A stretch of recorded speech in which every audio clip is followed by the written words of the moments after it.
caregivers. Caregivers are people who spend all or have part of their life in care institutions, orphanages, and the care institutions, rehabilitation centers. So we are a group of such people, adults, people who are above 18 years of age. So KESCA is mainly concerned with networking of caregivers and empowering the caregivers to lead a meaningful life. We also advocate for children rights, and I was happy to hear somebody mention, it was you mentioned the national reform, the care reform strategy. Yeah, we recently were part of that. We sent a delegation, and we are with you in the care reform strategy, and we are happy to be here today to be part of this big picture. So have a wonderful day.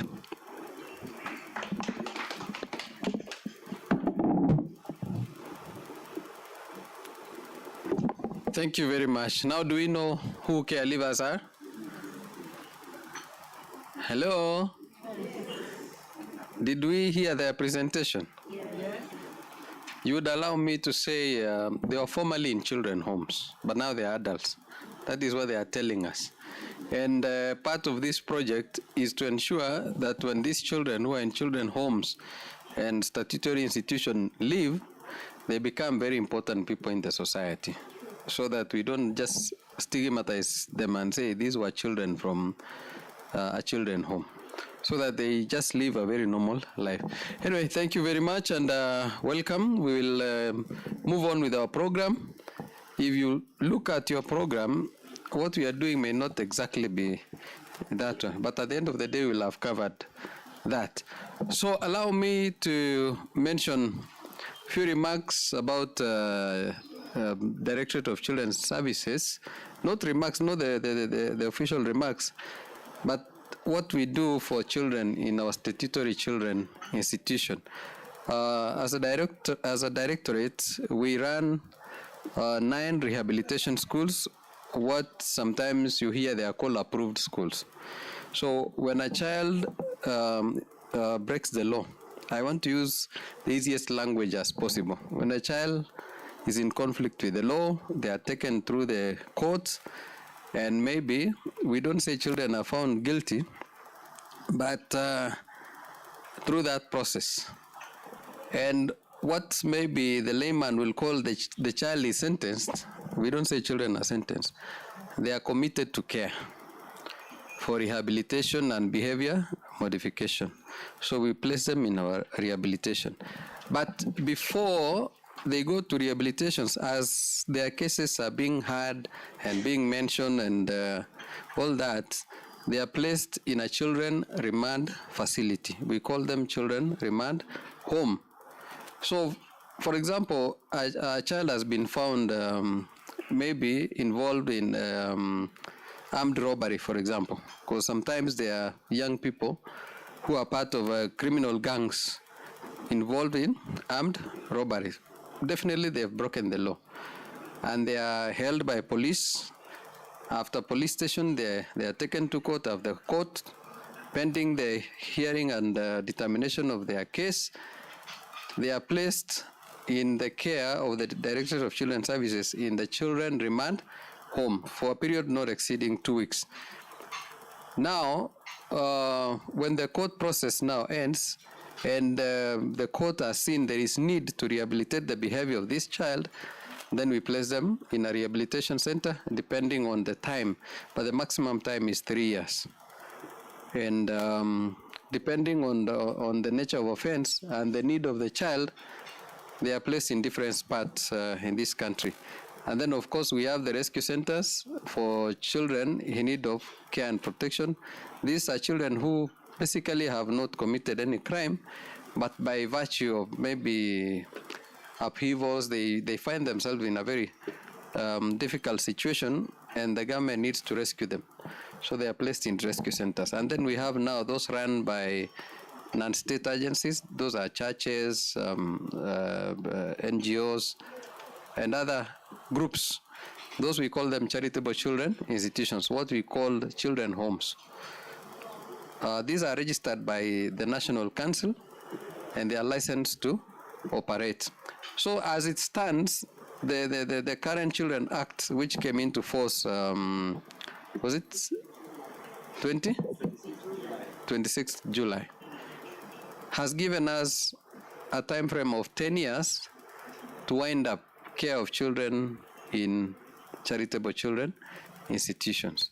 So part of this project is to ensure that we empower these children, we empower the personnel and institutions who are caring for these children to prepare so that at the end of time, we will not be caring for children in institutions, but in families. That's why you hear alternative care families. Children will be put on adoption, children will be put on kinship care, children will be put on guardianship and foster care and all that kind of care arrangement, so that we move from caring of children in institution, be it statutory or be it private-owned facilities. So having said that, we will go on at the right time. I'll invite our speakers. So I want to invite my colleague, Bwana Murigi, to go on with the rest of the program, and once we get the communication from our chief guests, then we will log in. Mr. Murigi, please. Thank you very much, Bwana Korir Rotich. Ladies and gentlemen, it's my pleasure now to introduce you to our second phase. And at this juncture, it is my humble duty to invite presentations on Result Area 1. And these presentations will be made by Mr. Boniface Buluma, and is going to present Result Area 1 of this new RISE program. So Boniface, kindly take the floor.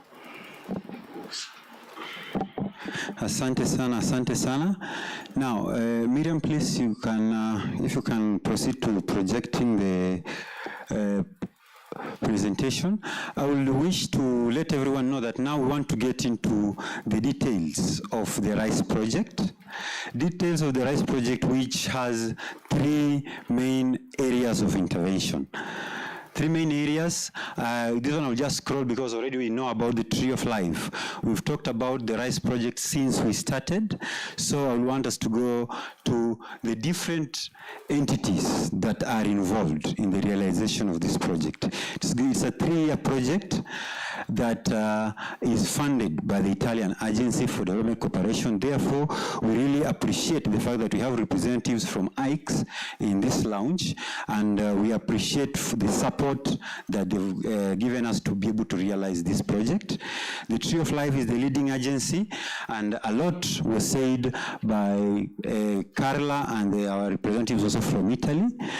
For its implementation, we have different entities or government agencies as well that are going to be involved. We have NCAJ, whereby we even have the guest today who will be joining virtually to be able to participate. That is Justice Mabeka.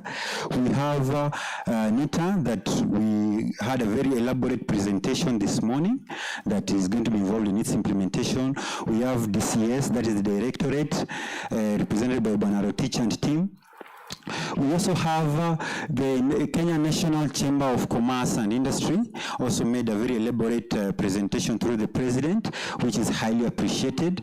We have participation of Tangaza University College. They will also be making a presentation when we'll be getting into the details of the project, so that they also bring out what kind of capacity building that they will be providing within this project. We have AMREF Health Africa that is participating in this project, and you know, health is a devolved function, so we will also be having a presentation from them.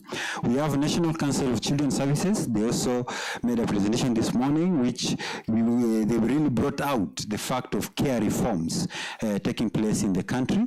We have Probation and Aftercare Services. Also a very insightful presentation was made this morning. We have Kenya Prison Services. A presentation was made, but also we'll get other remarks remarks again when we'll be getting into the details. Ministry of Education is joining us virtually. They send their apologies that at the moment we know that the schools they've just been opened. Therefore, at the moment, they have challenges being here physically, but all of them are connected virtually. Ministry of Health will also be making remarks in the afternoon when we'll be talking about result 3. And then we also have USUDI that will be making their presentation. So these are key actors that are going to participate together with the other entities that are here today. We are believing that we'll be able to leverage on whatever programs that you have to be able to benefit the beneficiaries of this project, but also we believe you could be able to benefit by extension what this project is going to be providing in terms of services. The project targets quite a number of areas, quite very many counties in this country. As you can see there, these are counties where we have statutory children institutions located. So it is a project that it has a national reach, and the duration is going to be of 3 years. As I said, 36 months. It's already started. That is 15th of September. Today we are launching it, but it is going to be here with us up to the 14th of September. You can see it has a huge budget, and therefore we believe it will really be able to impact the beneficiaries that we are targeting as expressed during the expectations. Next.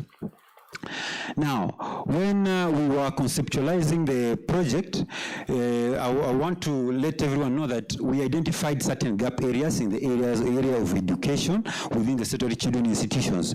We identified gap areas when we are talking about teachers and government officers who are offering services to the children and youth. We also identified gap areas in terms of infrastructure and material needs that are needed within these institutions. Lastly, I can also say that we saw that there is a serious problem of recidivism, whereby children and youth get out of the institutions, but then they find themselves again in conflict with the law, and therefore a cycle is created. The project pursues a path whereby we will want to break this cycle and be able to see how these children and youth can be reintegrated within our communities in a sustainable way, so that we break the cycle of being in conflict with the law. Next, please. Now, when the project was being conceptualized, all the actors that I've talked about were involved in different meetings, whereby they were able to bring out the challenges that they were going through.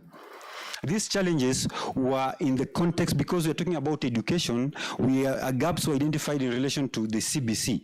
You know, right now, even government is talking about how to review to ensure that CBC is somehow responsive to emerging issues presented by parents as well as children. But I want to tell you that when we were developing the project, the teachers and government officers indicated gap areas that they need to be supported in the area of CBC. Care reforms was a key factor. That's why it was included in the project. Through care and aftercare procedures were developed last year, and officers needed to be sensitized and even capacity built about what are the contents within these new procedures. Therefore, we'll be able to facilitate that. And as we all know, it was within the context of COVID-19. Therefore, we would want to be able to act in preventing COVID-19. Next, please. Now, getting to the objectives of this project, most of us have indicated that we want to know what this project is all about. And if after all is said and done, it will be important just for us to know that this is a project about accessing services, and it's about creating equal opportunities. We would want children and youth who are vulnerable, and those also who are in conflict with the law, to be able to have equal access, for instance, to educational services, to be able to have equal opportunities when you're talking about jobs out there for the youths.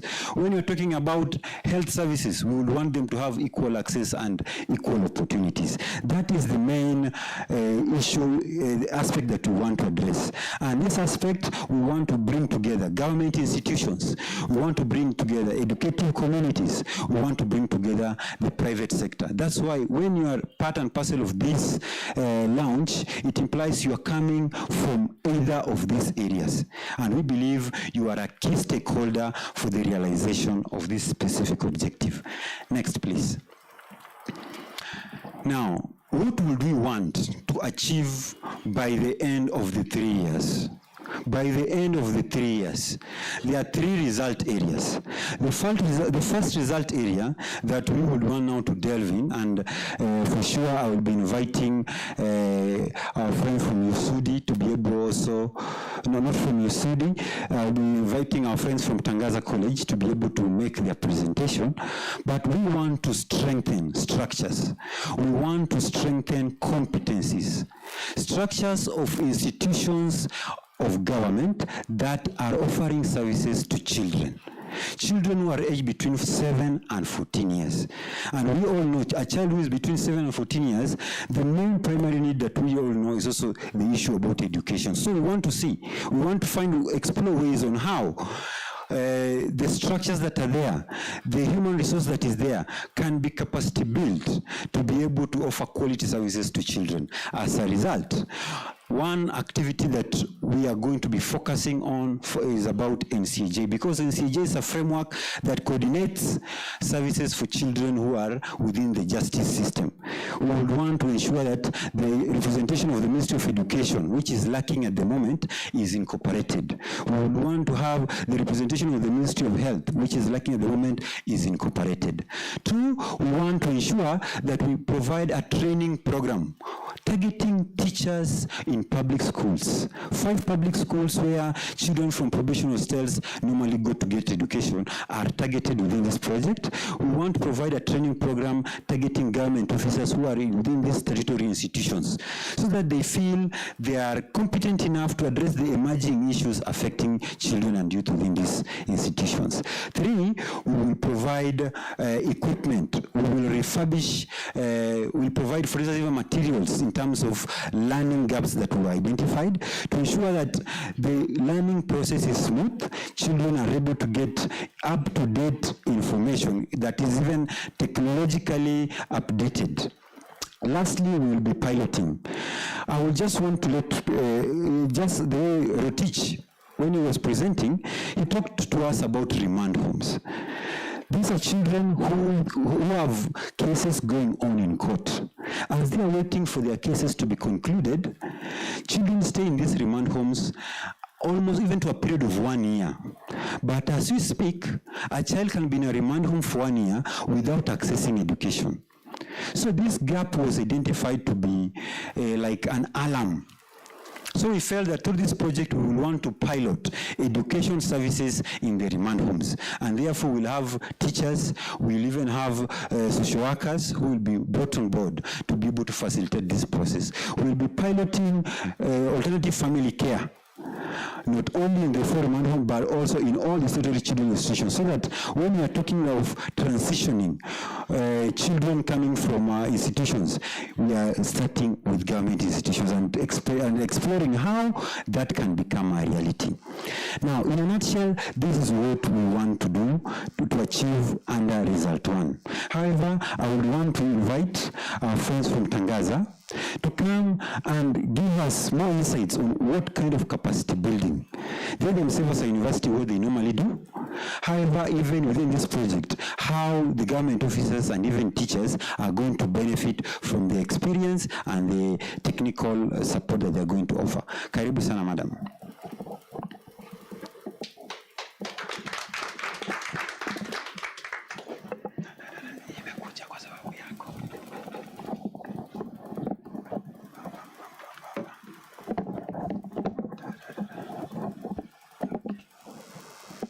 Good afternoon.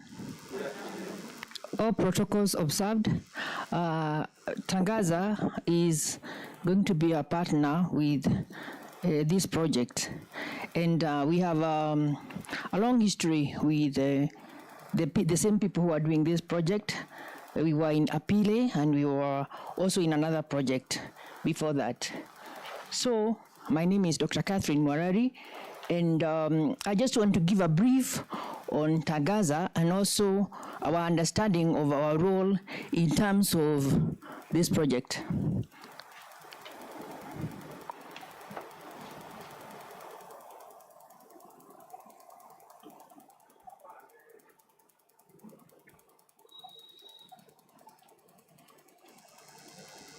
Yeah, so Tangaza University College is a constituent college of the... I'm waiting. Yeah, it's a constituent college of the Catholic University of Eastern Africa, that is CUEA, which was granted their charter in those years, 1992. It is a university that aspires to be a distinguished one for its academic excellence, service orientation, and commitment to social transformation in line with gospel values. And we are coming in for this project because this project intends to bring in social transformation. So this project is aligning very well with our aspirations. Please go back to the slide.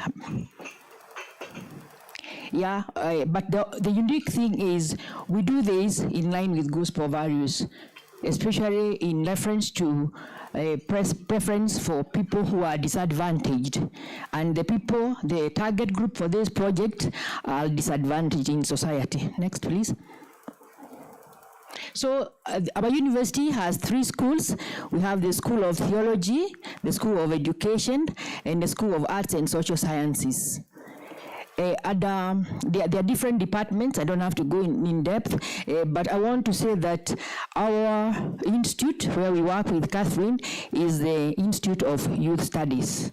So that tells you why perhaps we were chosen, because we are under youth studies.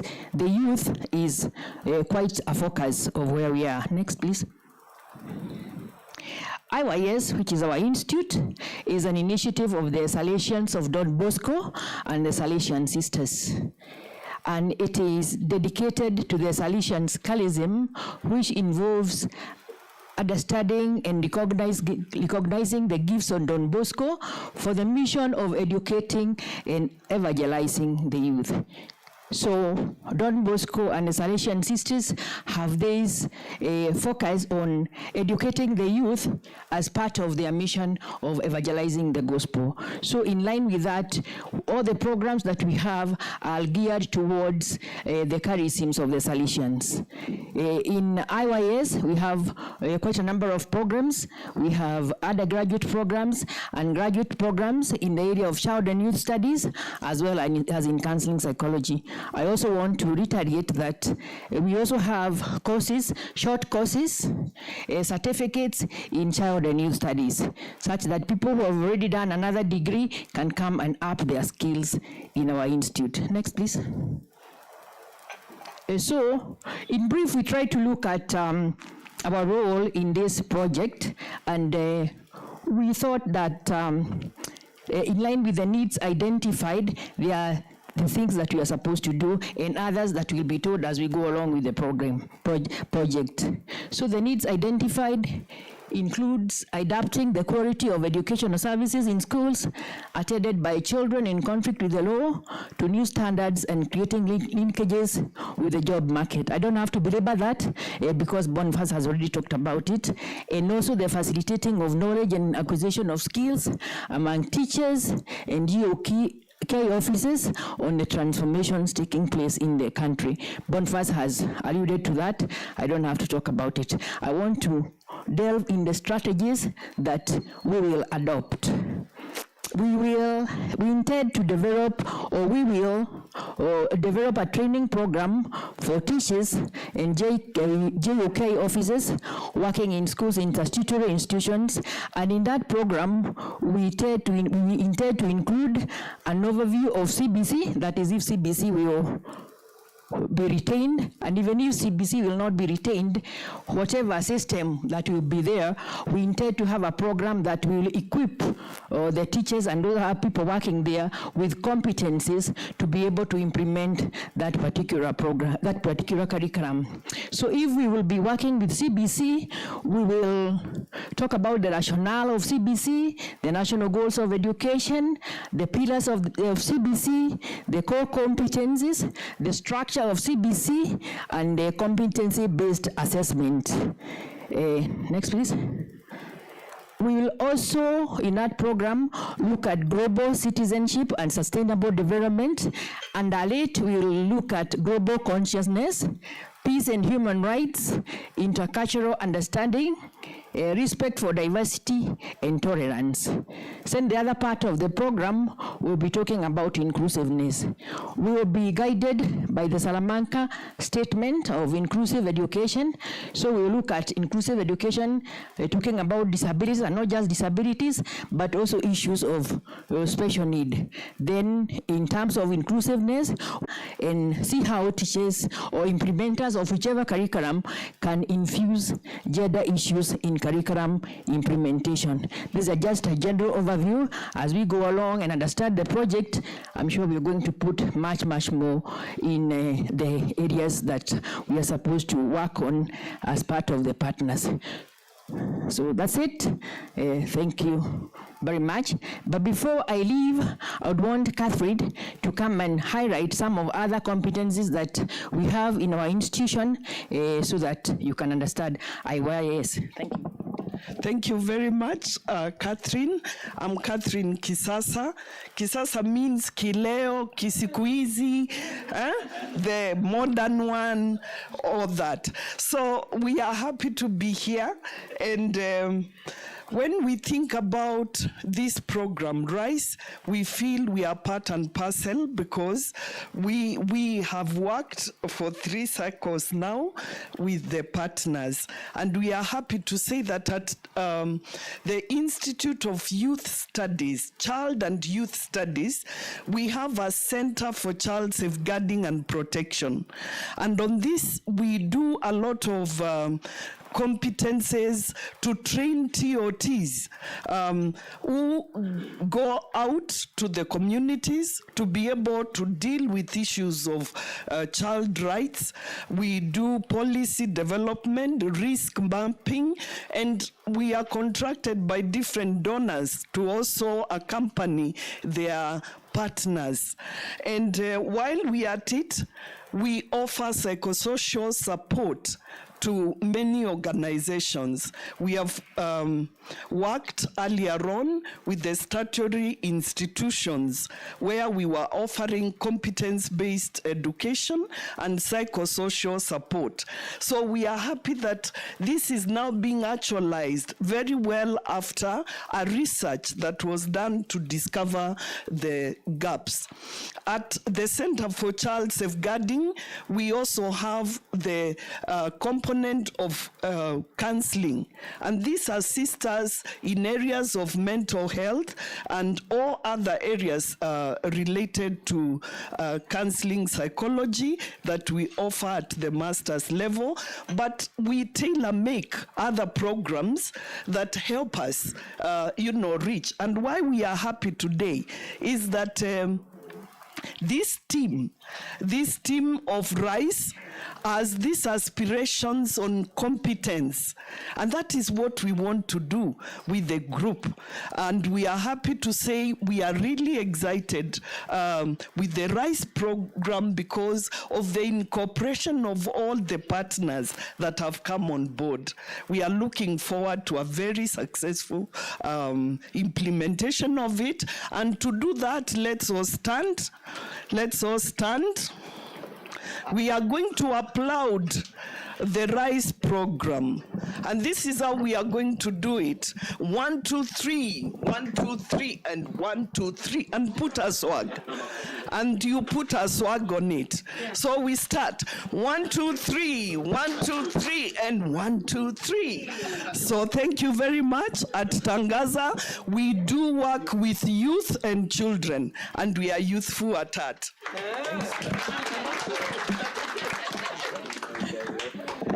Asante sana, asante sana. Now I was trying to look at, for instance, swag. Swag is almost like you give it your own touch, and some people sikuona swag yao. Tumeona swag ya kila mtu hapa. Hiyo makofi tutairudia. Hiyo makofi. After the next presentation, tunafaa turudie hiyo makofi. Now, this component result 1, we've talked about a number of issues touching the child. We've talked a lot about capacity building the adult in the child's life. You know, as an adult, you can impact negatively the life of a child without knowing. You are doing all your good intentions, however, you are producing negative results. So capacity building the adult to ensure the adult also gets to know the results of his or her actions or even omissions is important. 3, we've talked about piloting. We'll be piloting education services in remand homes. We'll be piloting AFC services, alternative family-based care. But then, ukiulizwa, alternative family-based care is what? What is it? Who qualifies? Ni mtoto aina gani? What kind of a child finds himself or herself within alternative care arrangements? And why? Because we have different options. Right now we are taking care of children in institutions and in other frameworks. Why are we promoting alternative family-based care? So, before we go to result area 2, I will invite our friend Miriam to show us a small, to give us a small exam. So get ready. There is an exam that is going to be projected. And after that exam, questions are going to be set. So we are expecting a concentration at 100%, because we might pick on you at any moment and ask you a question that has been highlighted in this animation. Karibuni.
A small presentation.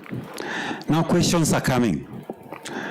I say that we want 100% concentration. So people should have learned something out of that small presentation. Tuko tayari? Nianze na hii meza hapa. Hapa. Halo. Halo jamaa. Tuko sawa? Na hapa kwa walimu. It is very nice to be in a student's position and have opportunity to ask a teacher a question.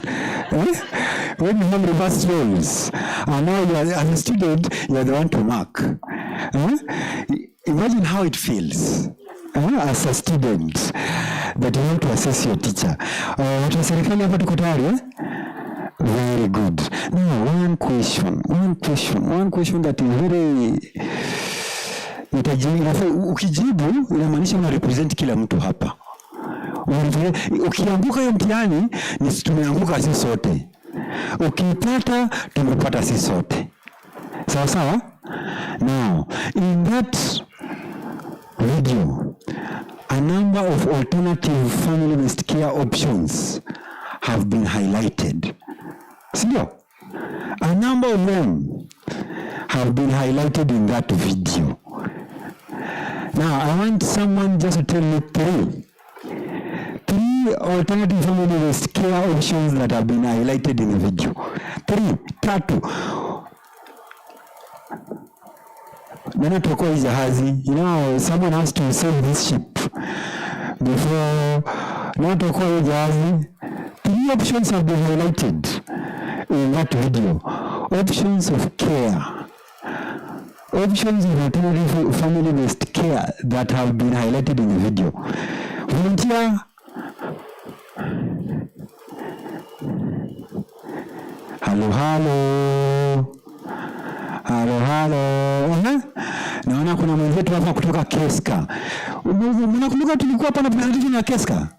We had a presentation and about Keska. We will touch on it again when you're talking about result 2. Please help us.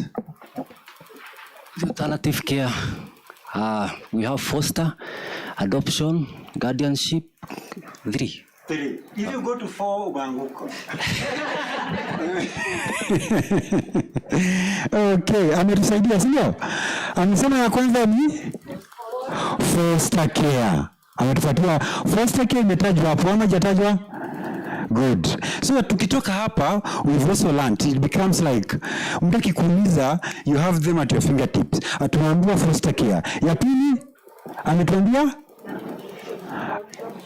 Amesema adoption.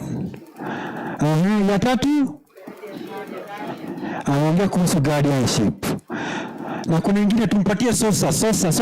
Yaani ilikuwa inaongelewa hapo mambo ya kafala na pia nimesikia uko wakisema kinship. Sasa, so that we get to know these options as we go forward. So tunasema we are in the spirit of care reforms. Now after that, kama kuna mtu akona, mimi nimeuliza swali nimejibiwa. Kuna mtu akona swali about result area 1. Any question from participants about result, because now we want to go to result area 2.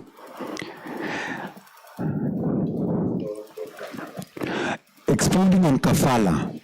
Someone wants to know about kafala. Let me call the expert on kafala. You know, we have the expert of kafala in the house. So that's why it's simple. If you have a question, uliza, you will get an answer today. Yes, people are here, very well grounded in these areas. Bwana Murigi, if you don't mind, please. Thank you for the question. Kafala is actually an Islamic mode of provision of care for children, and it is embedded within the Islamic context.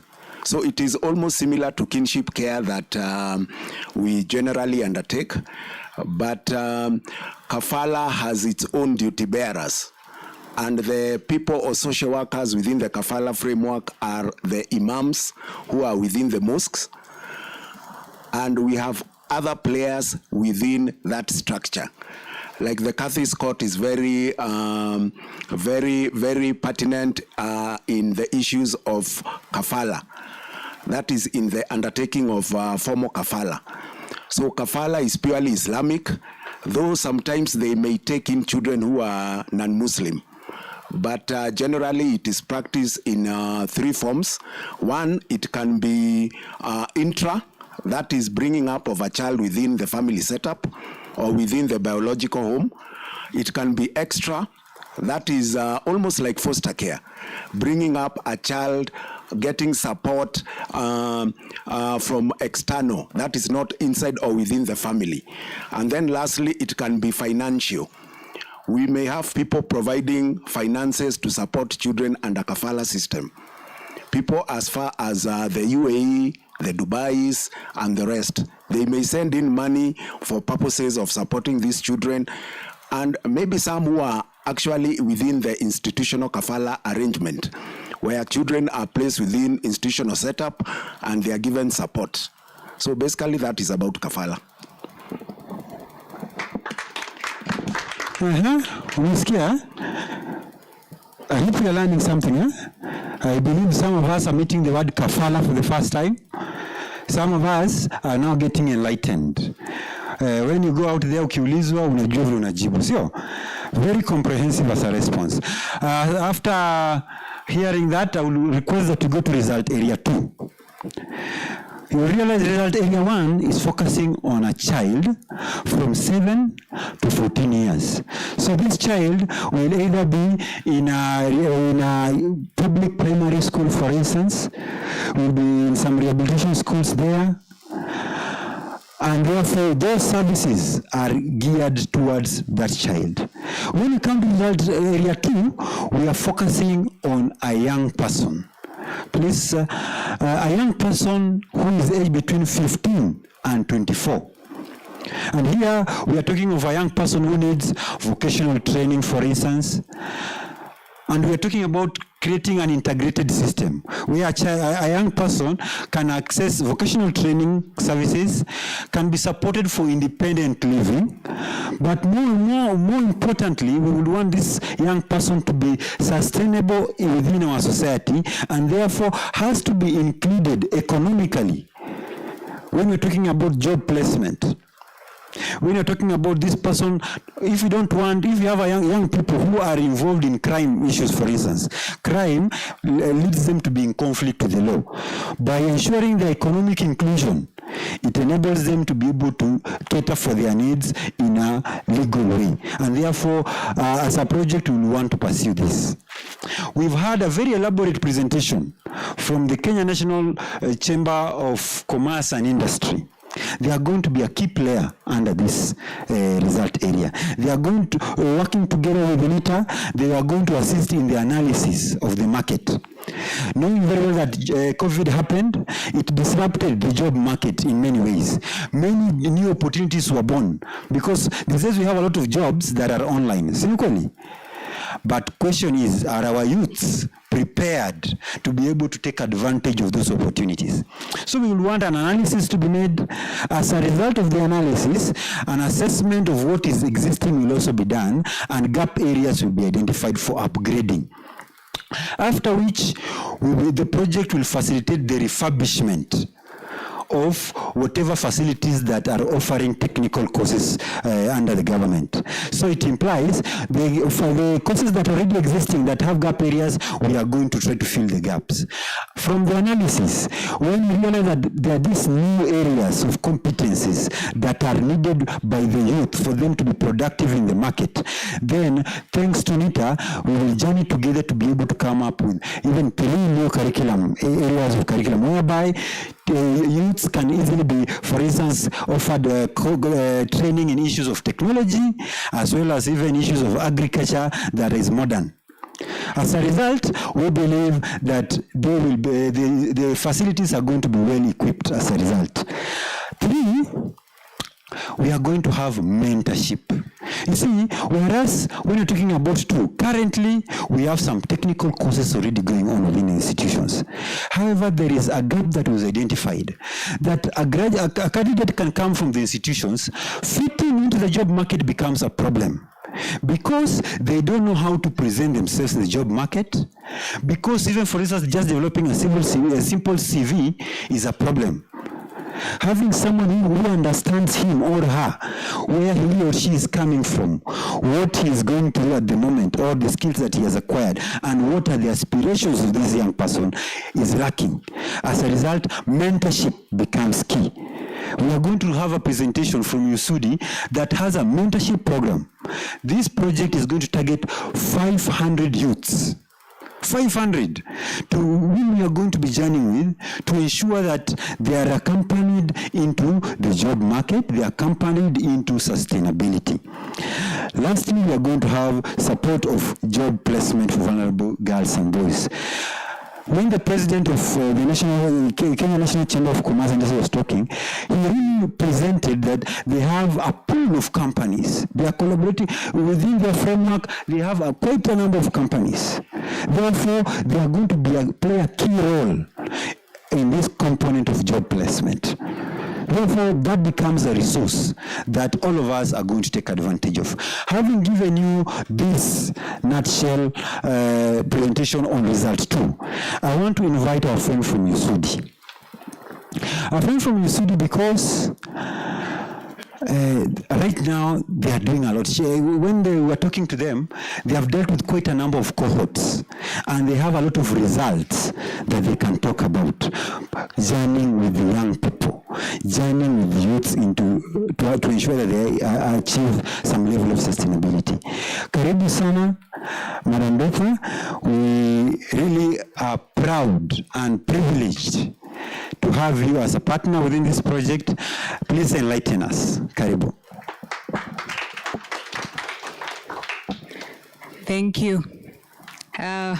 Still, it's afternoon. Good afternoon, everybody. My name is Betha Njiro. I am the head of business training development for USUDI Limited. And today I represent my CEO.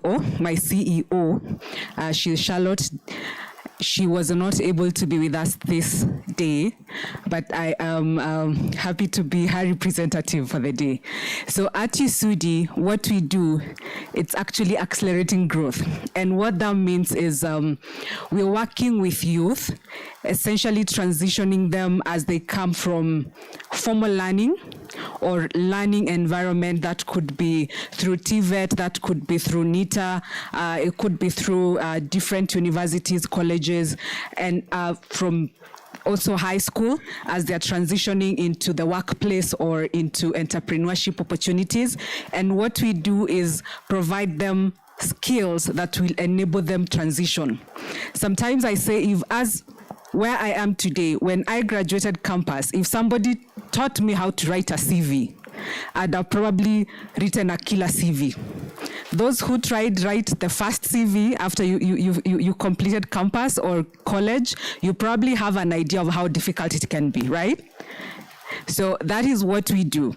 We ensure that as you're transitioning, you have the skill that it takes to understand what does a job market take, what kind of etiquette are employers looking for, what kind of communication styles are they looking for. If you want to start a business, what kind of skills do you need to build? What kind of mentality, attitude, emotional intelligence do you need to build? And so as USUDI, that is an entire cacophony of things that we take the youth through. And I'm calling it cacophony because it's quite a lot. And when you're dealing with the youth every day, they can challenge your mind. And so you have to think beyond of yourself, okay?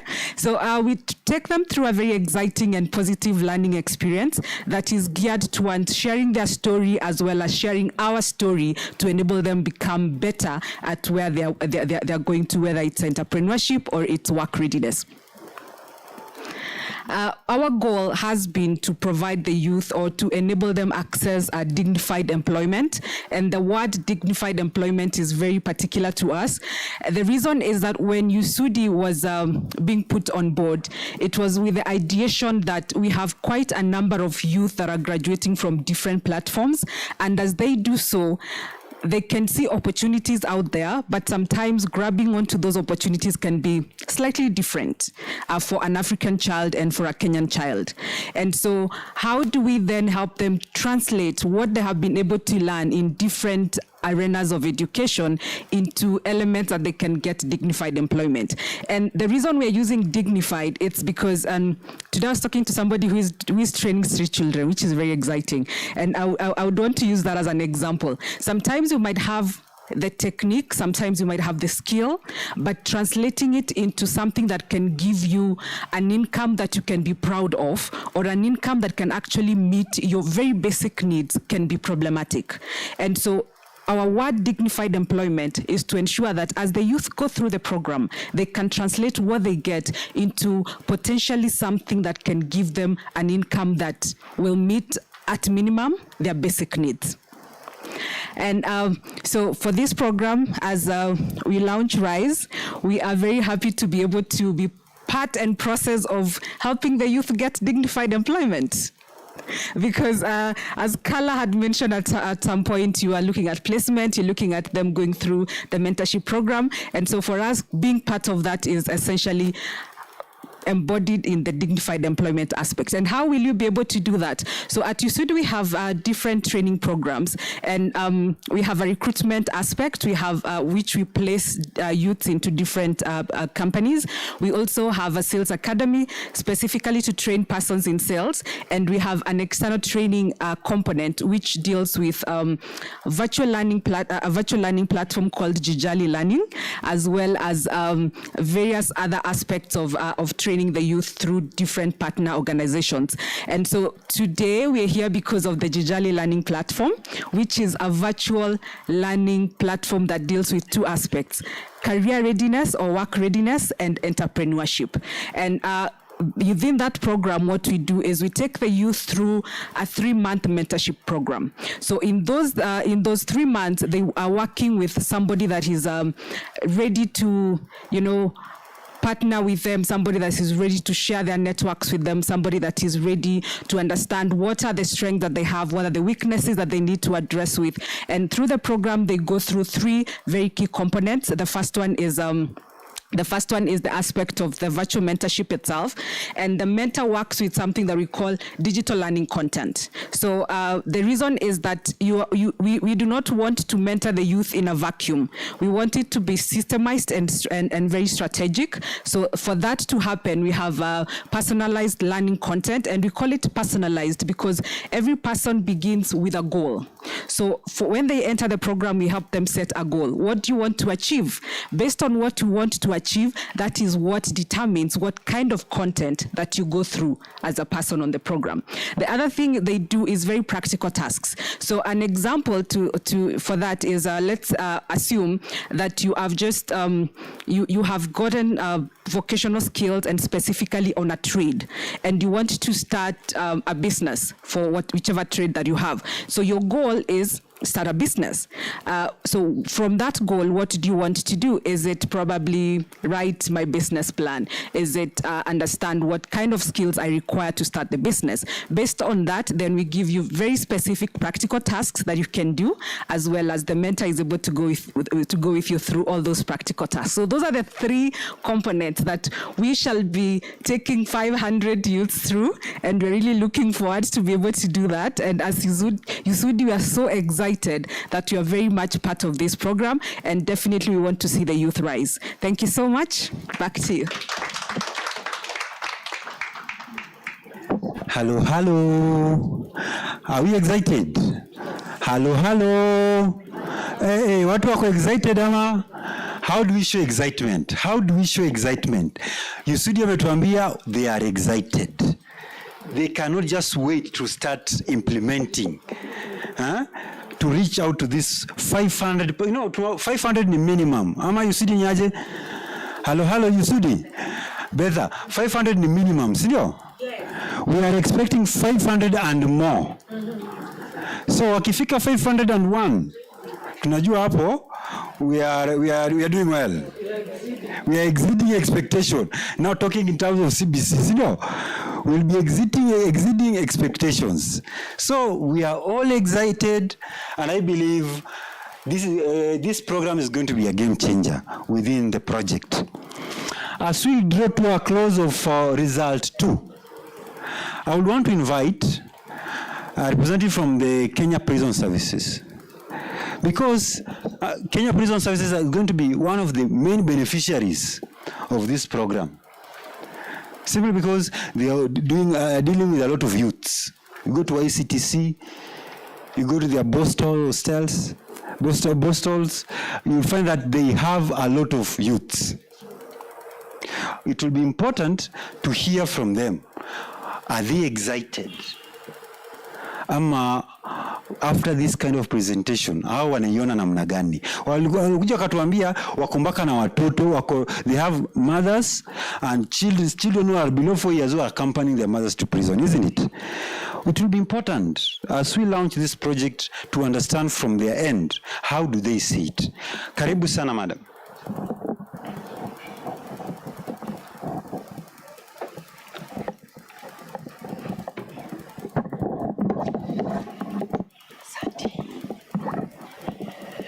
Good afternoon. Yeah, as I said earlier, my name is Susan Nyasinga from the Kenya Prison Service, Prisons Headquarters, under the Directorate of Rehabilitation and Welfare. And I'm happy to have heard the plans that you have. The Tree of Life, you've been with us for quite a number of years as we get to benefit from you in a number of ways. You've been able to come to our institutions. You've come to assist us with tools, putting up counseling rooms, capacity building, and many other areas. So in the Kenya Prison Service, we have 3 categories of youths, and the Kenya Prisons is governed by CAP 90 and 92. So 92 covers the Boston institutions. We have postal institutions in the western side of Kenya, Shikusa Boston Institution. We have another institution, Boston Institution in Nairobi for girls called Kamai Girls, and another one in the coast, which is called the Shimo Boston Institution. So the YCTC at Kamiti, which is governed by CAP 90, is covering the youths below 21 years. So they are from 17 years to 21 years. While the Bostons, they cover the boys and girls below 18 years. So those girls or boys are from 15 years to below 18 years. And I'm happy to hear from Yusudi that has just left the flat that they are preparing to come and be able especially to help them to know how to resettle back into the community. The youths in the Boston stay for 3 years, but they can be released even within 1 year, depending on the training and how ready are they to be able to be resettled back into the community. And when we receive them, we take them through what we call a reception board. In this reception board, we are able to know what areas of rehabilitation they can be able to be taken through. Because there are some who come and they are school dropouts. They need to go to formal education. So we have the formal education as a rehabilitation area for such group of youths. So they sit for the national exam and they are able to join the secondary side. So those ones who go to formal education, they are registered, the KCB, they sit for that national exam like any other student out here in the community. And those who are proceeding to the second level, most of them, they can do it within the institution, while others, they are able to be released. They join the national schools out here with other children. And those who are able to continue with other programs like carpentry, and the others join tailoring, baking. We have hairdressing, horticulture, computer training, motor vehicle repairs.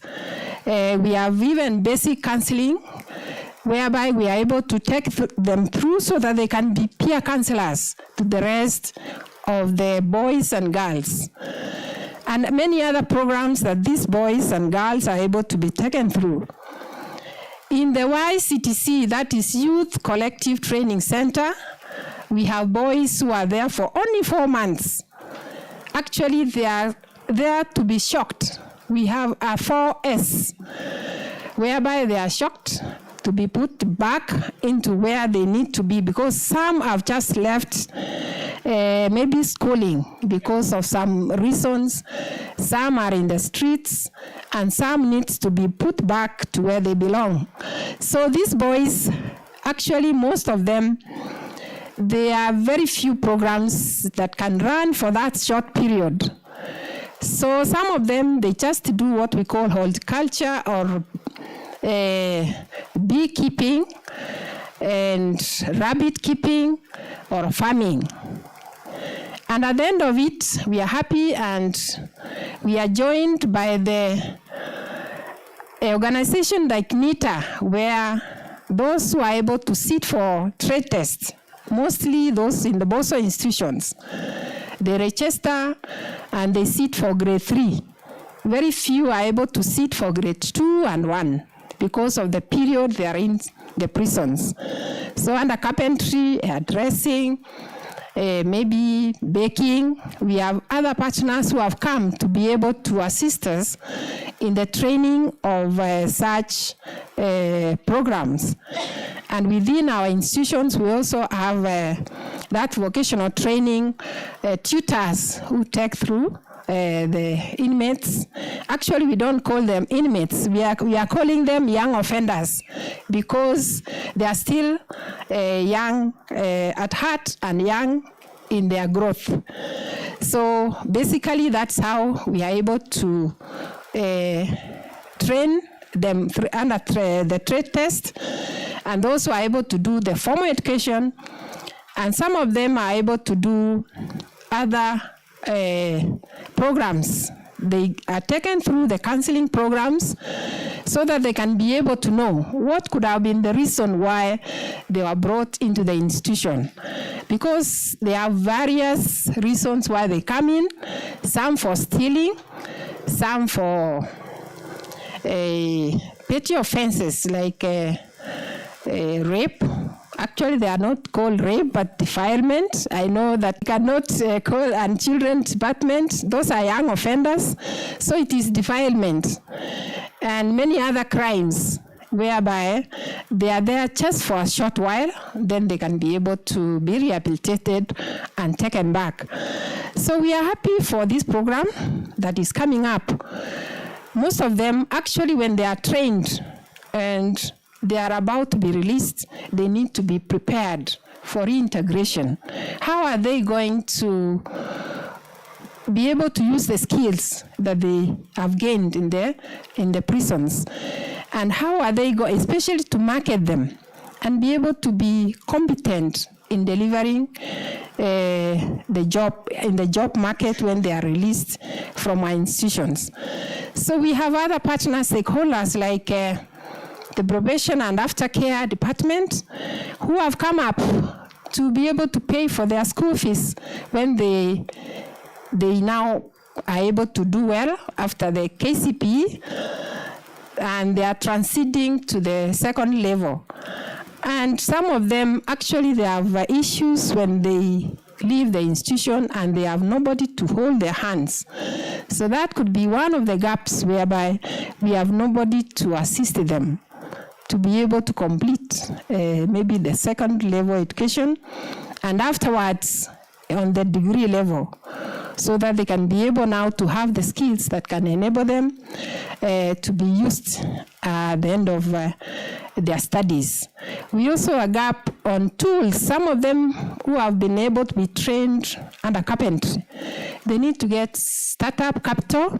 They need to have maybe tools to be able to start their small businesses so that they can be able to use the skills that they have gained. Some of them also, they have come from homes, maybe unstable homes, and they need somebody to hold their hands. Yes, they have been trained. Yes, they have been rehabilitated.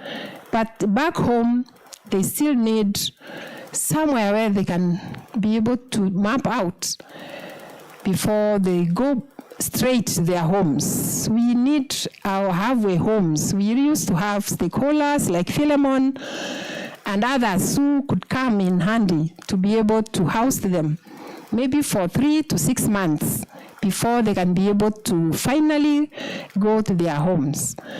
So that is one of the gaps. Maybe we need to also explore how can they be assisted to be able to, when they have been released, they want to look around, they want to resettle, but there is nobody to hold their hands so that they can be able to start up and reintegrate back into the community. So basically, that is who we are. The young offenders need help, need mentorship, and needs to be assisted to look. I know many of them have come out. We have very many successful stories of such young men who have been able to be assisted. Right now, we can say that we have registered around 250 of those yet to do the KCP, and over 700 in total, the whole department. So it is not very big number. If you look at the 50,000 plus inmates, it's a small drop in the ocean. We need more classrooms. We need running materials. We need teachers. We need to have the in-service training for those teachers, especially on CPC, so that they can be in line with those out here, because the syllabus is the same within institutions and that which is out here in the market. So basically that is it, that we can look around and be able to say, yes, welcome, help us, hold our hands, young ones, and we are going to be able to be proud of all that we have done, because we have heard that the village is needed to be able to bring up even one child, so that the child belongs to all of us, not just to that family that is not able to bring up that family, the child, to the level that the child will be able to stand on his or her own. So thank you very much.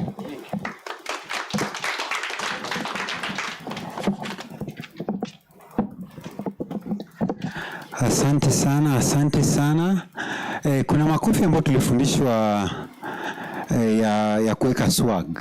Unakumbuka makofi? Mimi ningetaka madam airudie, kwa sababu kuna watu hawakuishika vizuri. Na unajua mwalimu anafunza vizuri akirudia, kwa sababu tunataka kujitayarisha kabla tuende mambo ya lunch.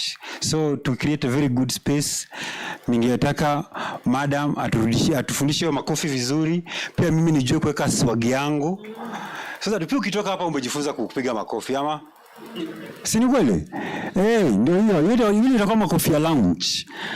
Hiyo ukiulizwa Rice Project, how was it launched? Unaambia kulikuwa na hii swag ambayo mwalimu alikuja akatufundisha. Please madam,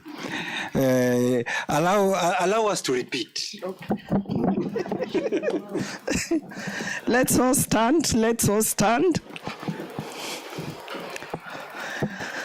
So we start with kuku kwanza, kuku. So we do kuku, kwe, kwe, kwe, kuku.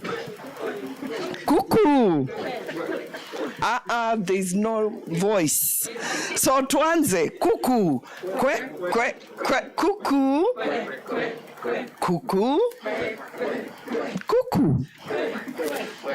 And now we do so this is the launch, and we start 1, 2, 3, 1, 2, 3, 1, 2, 3, and put a swag. So we go 1, 2, 3, 1, 2, 3, and 1, 2, 3. We do it again. 1, 2, 3, 1, 2, 3, 1, 2, 3. So thank you very much.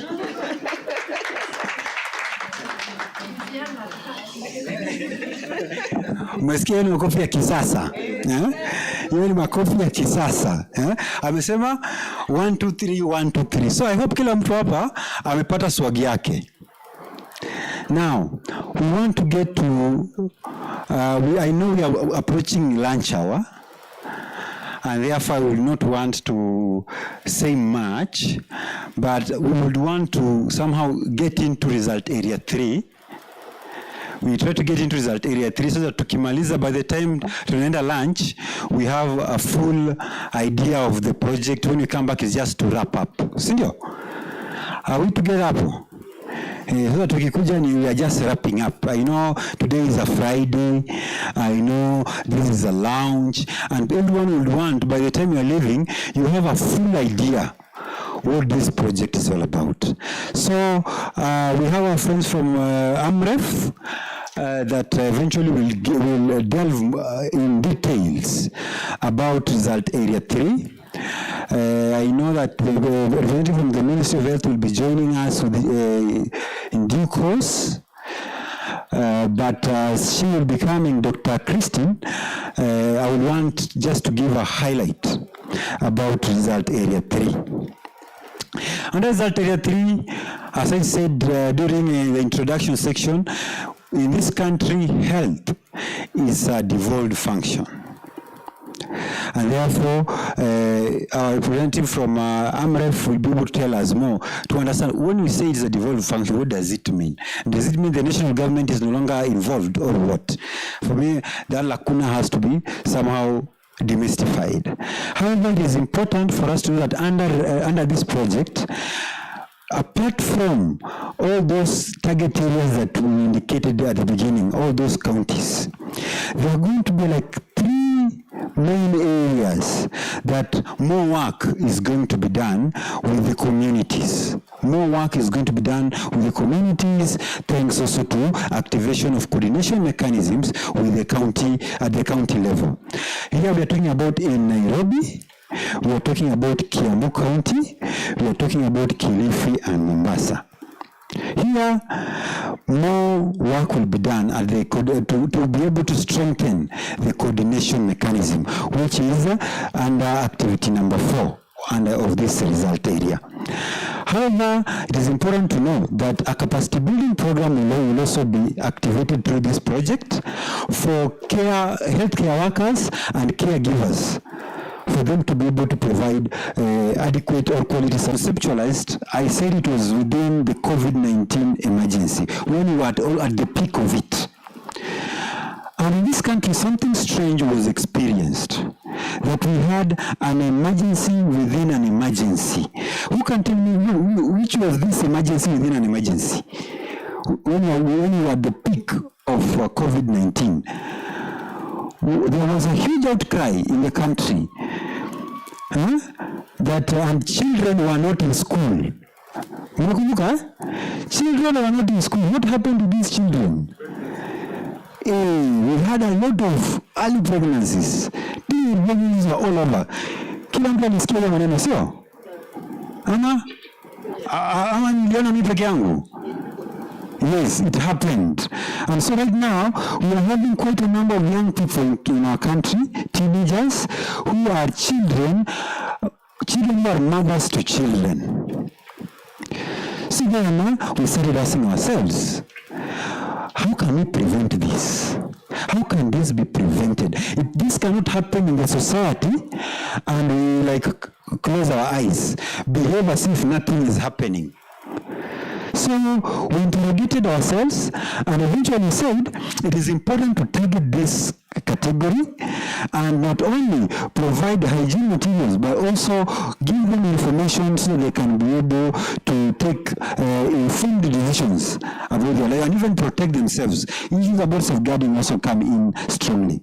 So we have these 4 activity areas about capacity building, provision of psychosocial support, provision of hygiene materials. So here we are going to have dignity kits also being provided. We are going to have washing points being provided for prevention of COVID, but also we are going to have improvement of coordination mechanisms within the counties, within the framework of educative communities. Therefore, having said that, I want to invite a representative from AMREF to come and now give us the juice. Maybe I've just given the fruit. Now, the juice inside this fruit, what is it? Ili tuweze kujua tu sisi as actors, how can we tap into this? Karibu sana.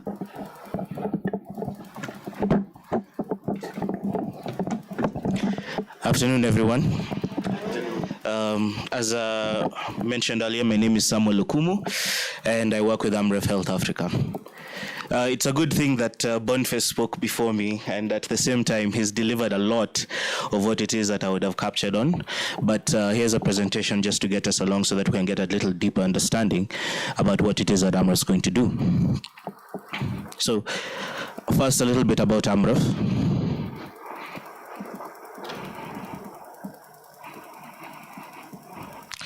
So this is AMREF's AMREF Health Africa at a glance.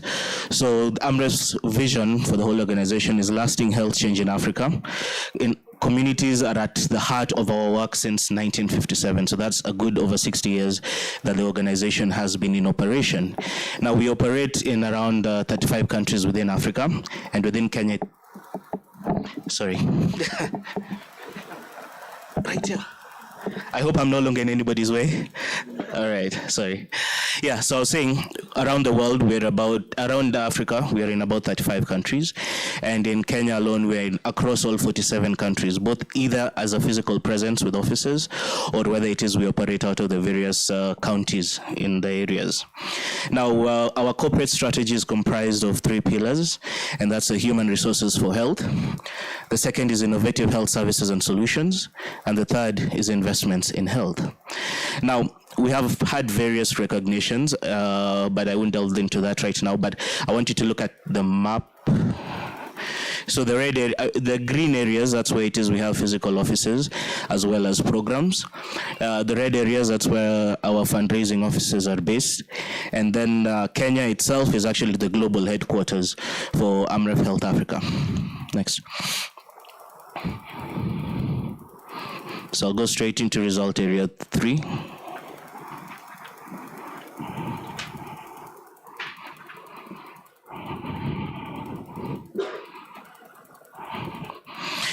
Which is sexual and reproductive health education and related services are available to children in institutions at the communities through an extensive training program for health professionals and the formation of peer groups in institutions.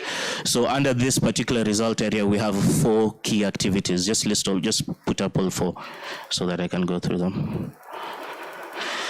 Right, so the first one is a capacity building program for healthcare workers and caregivers to provide quality reproductive health information and services. This will target specifically healthcare workers as well as caregivers within the communities, and it's going to be very specific because as Boniface mentioned, as the proposal itself was being written, there was a needs assessment that was done.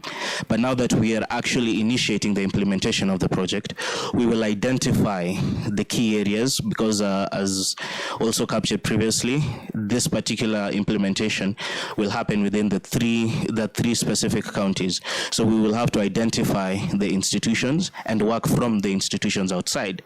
This is because we want to target the communities very deliberately so that we have a proper ecosystem. That is community, that is from the facilities and the institutions with which we work into the communities, which we are also going to be targeting adolescents and young people, and all the persons within the sector, or rather the stakeholders that we shall be working with. This will include healthcare workers, correctional officers, teachers, so on and so forth.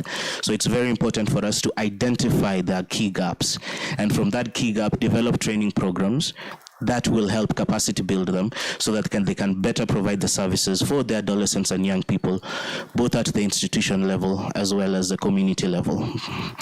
The second one is psychosocial support and SRHR awareness creation amongst adolescents and young people, and including those at conflict with the law.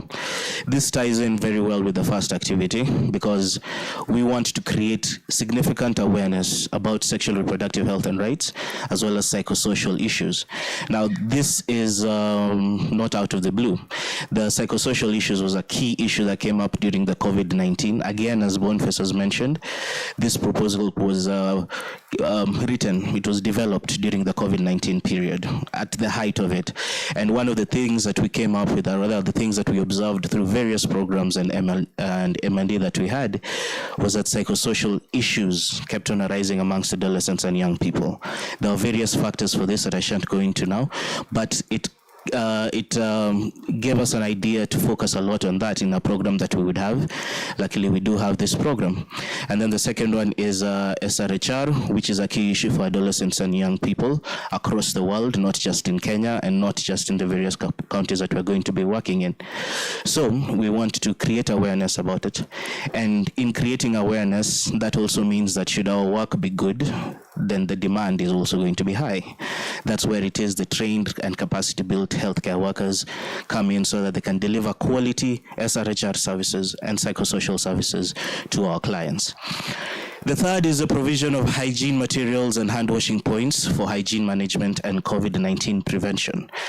I hate to belabor this point, but it was a COVID-19 era, right at the height of it. And it was important that all programs moving forward had an element of COVID-19, both prevention, response, and management.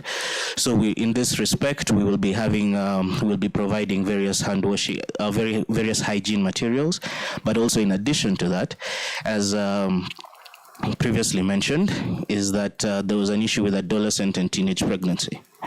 And one of the things that came up during a study that we had, very short, it was more or less anecdotal, was that the provision of dignity kits would actually contribute towards trying to address this issue, because such issues such as transactional sex and all that was occurring in informal settlements that some of our programs were located in. So it would be important to see whether it is the dignity kits provided would help alleviate the issue, because that would remove the need for the girls to engage in transactional sex, etc. And then the third one is establishment of an improved coordination mechanism with local authorities, institutional and community collaboration to mainstream SRHR for local development plans focused on priorities of vulnerable children and youth.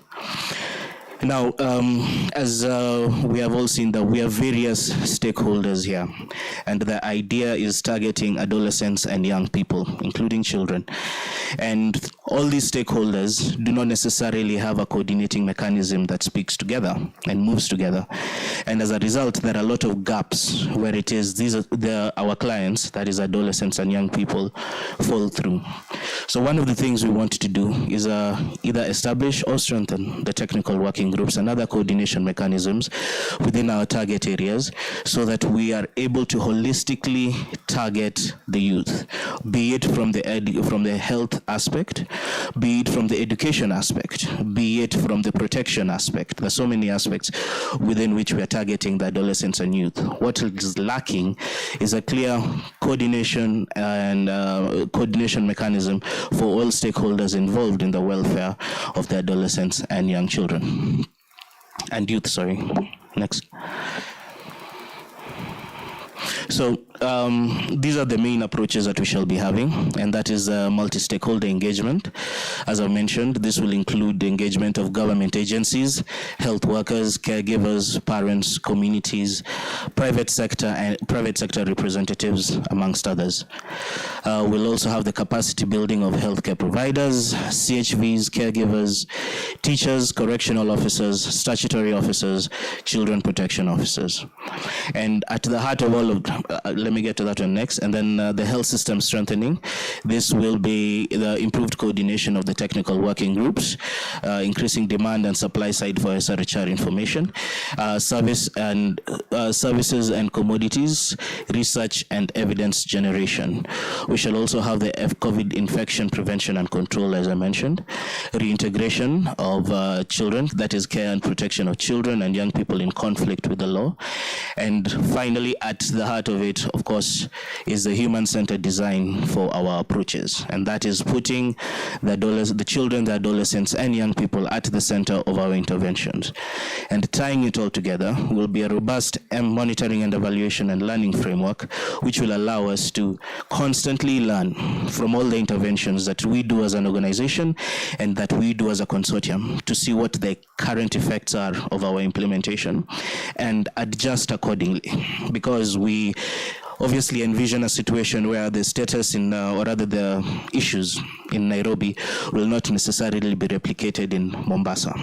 The youth are different, the adolescents are different, the healthcare workers are different, and basically all conditions are different. So what our M&D system will allow us to do is to essentially make context-specific changes to increase the responsiveness of our programs, of the program itself, as well as the impact that we're trying to achieve. Make it, number one, both more impactful and, most importantly, sustainable beyond the 3 years that the project will be implemented. Just go to the next one. So these are the individual activities. There are a few, so I'll just skip right next to the actual AMREF section. Just go to the next slide. Next. So these are all the individual activities that are captured under the main outputs that I have just discussed. Now AMREF's key role will be 1, to lead the implementation of the activities under Result Area 3, 2, to co-implement with Tree of Life on Activity 1.4, and finally, to collaborate with the entire consortium to ensure the implementation of a synergistic and integrated program which benefits all, and which at the end of the day we shall all be proud of as stakeholders in this room and be proud of as a nation, essentially. So that is, in a nutshell, what it is AMREF Health Africa in Kenya will be doing. And as I've mentioned, we shall keep on learning, because in learning it is only through that we shall be able to improve our general programming. So thank you so much for your time.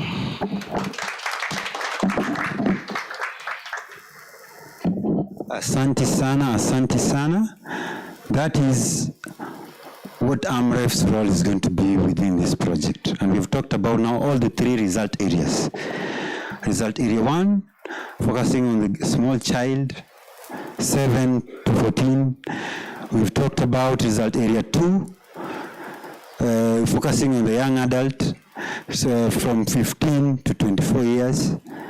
Result area 3, that is focusing on them, but also including the community.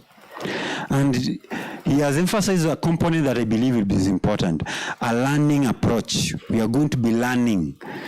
And we also know very well the different areas that the project will be operating are unique. They have unique issues to be addressed. And so we'll have to be alive to those unique issues. I would want to ask Miriam if you could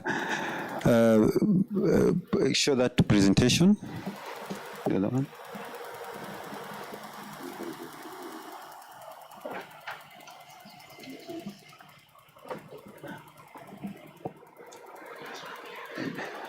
Next, please. Okay, now I want us to look at the different institutions that we are going to reach out to. Next slide. We are going to reach out to with this project. Here we are talking about 9 rehabilitation schools. 9 rehabilitation schools, that is Kirigiti, Kabete, Likoni, Kericho, Othaya, Kakamega, Kisumu, Wamumu, and Dagoretti.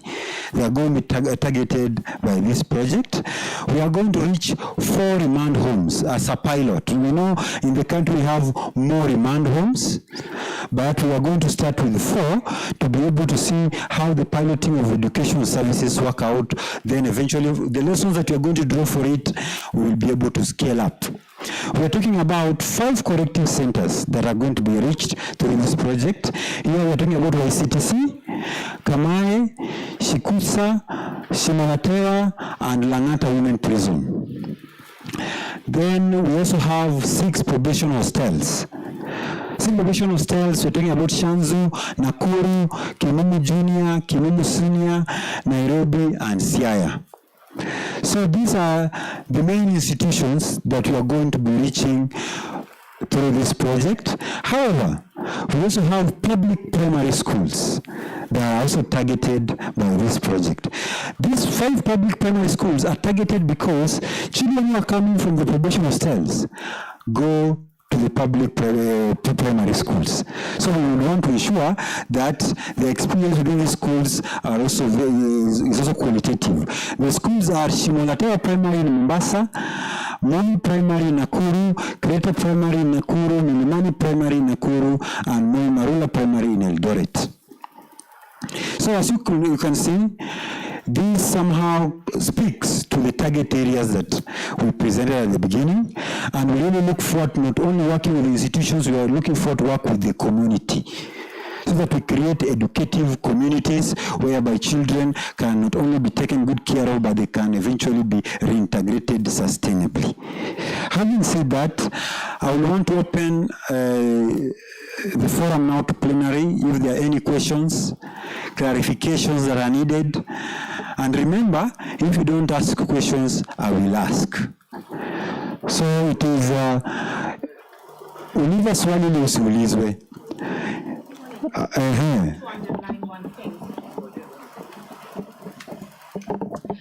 Just to add one more point to what I've been discussing so far. First of all, thank you very much to everyone for the very elaborate and rich presentations. Let me stand up.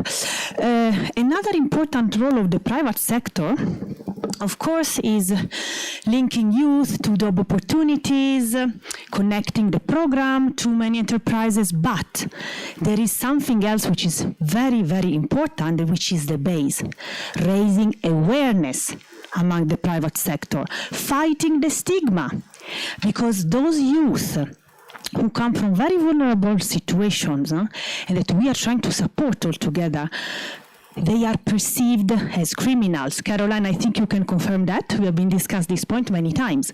The base is to sensitize the private sector on the importance of opening doors, welcoming youth who come from maybe the child-friendly justice system, giving them opportunities, because yes, they might present challenges, but it's everybody's responsibility to give them opportunities. So I wanted to emphasize this, because maybe it went a bit quiet among the various presentations, and this is why with the private sector, especially with the Kenya Chamber of Commerce, we will also, first of all, analyze what is the perception of companies, enterprises towards these youth, and how can we run a campaign to promote inclusion and opportunities. So I believe this is also quite important, also for our friends from different corporate foundations.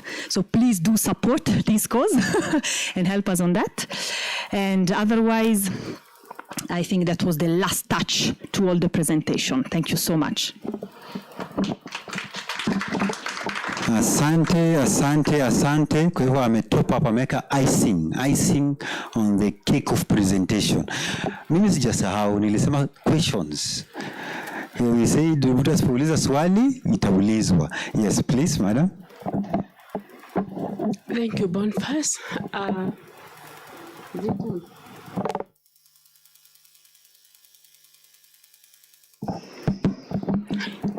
Thank you, and I want to appreciate all the presentations and the presenters.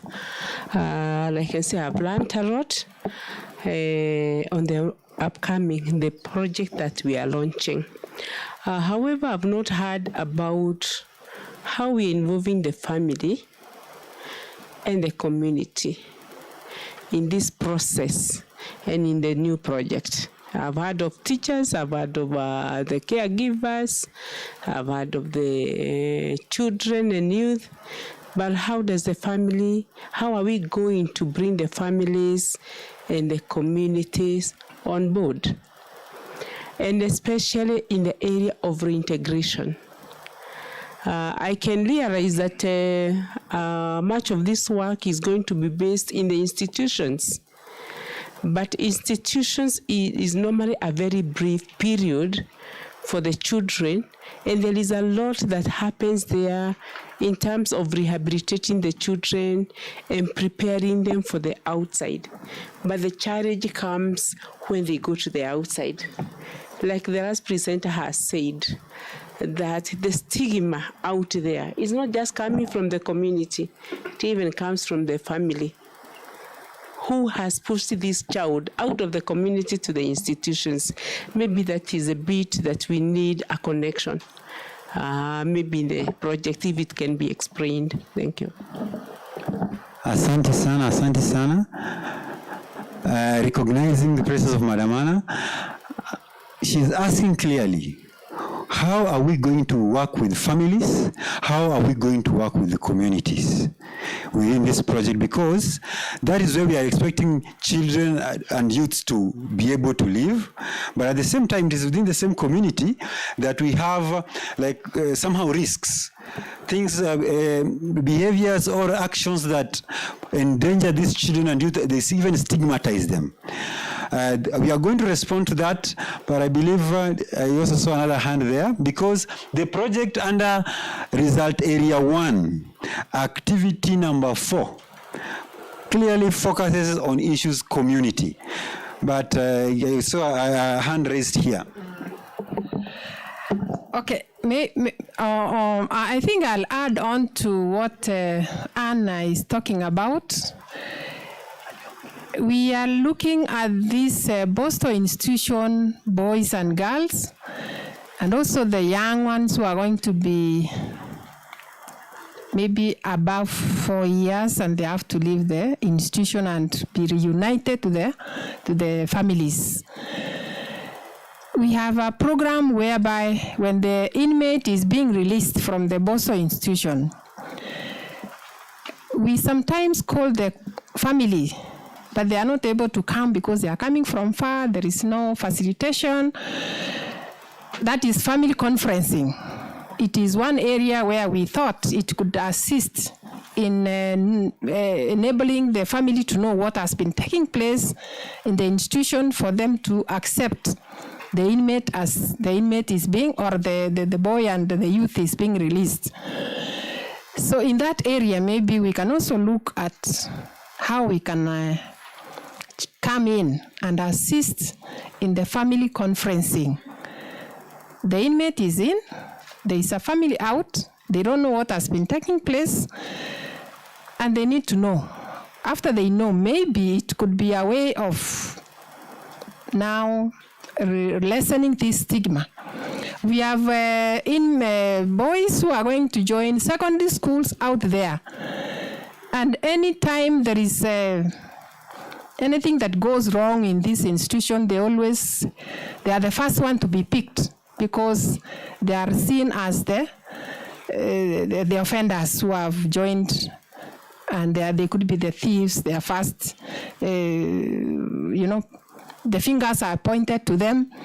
So it is part of that stigma that we want to really work on. So those are the areas we need also to look at. The schools they join, the families they are going back to, the communities they are going back to, and all that. So I actually am adding on to what Anna has said. Thank you. Asante sana, asante sana. Those are two questions, but two questions in one. What are we going to be doing within the community? What are we going to be doing with the families? I want to clearly indicate that under activity 1.4, we are not only about piloting the training program. We are also going to be implementing individualized education plans and support with the reintegration.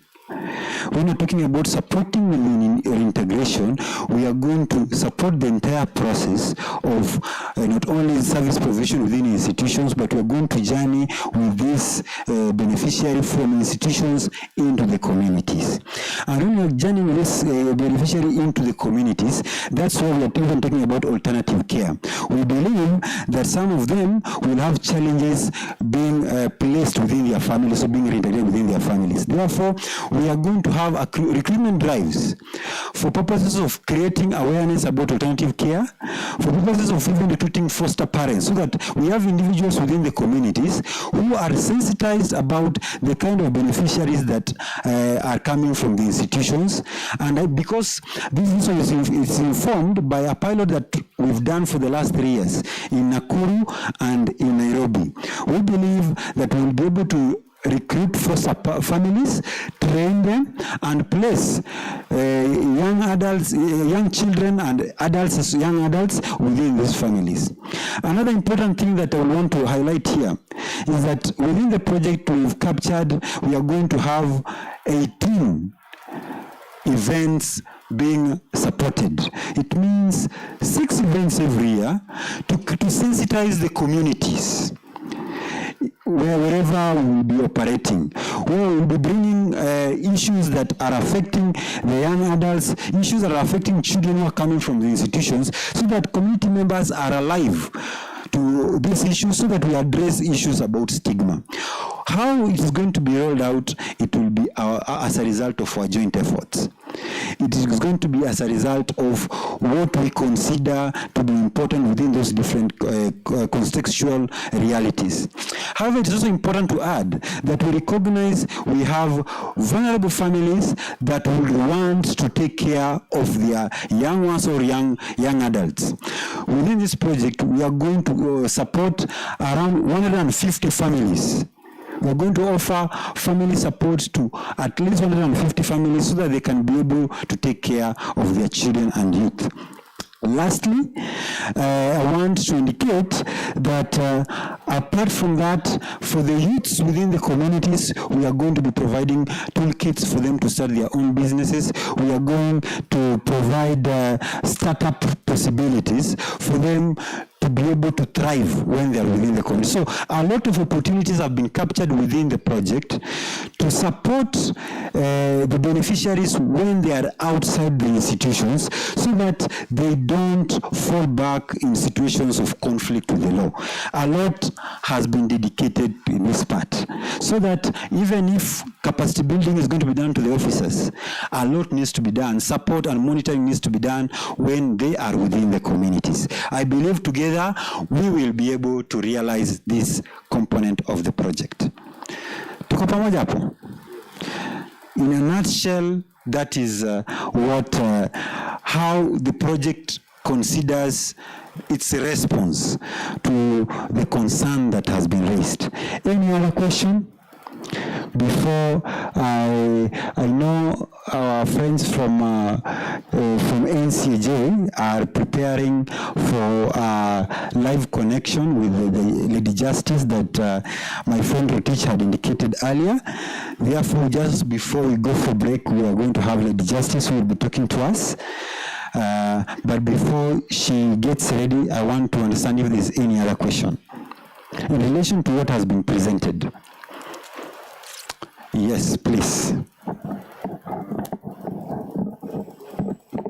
We have been talking about caregivers. We have talked about the community, and I know the Director of Children's Services has volunteers in the community. Probation and aftercare service has volunteers in the community.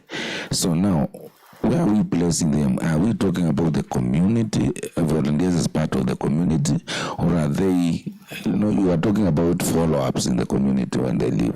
So where are the volunteers in this scenario? The volunteers, just to respond clearly, the volunteers are within the communities. For instance, the DCS has the CPVs.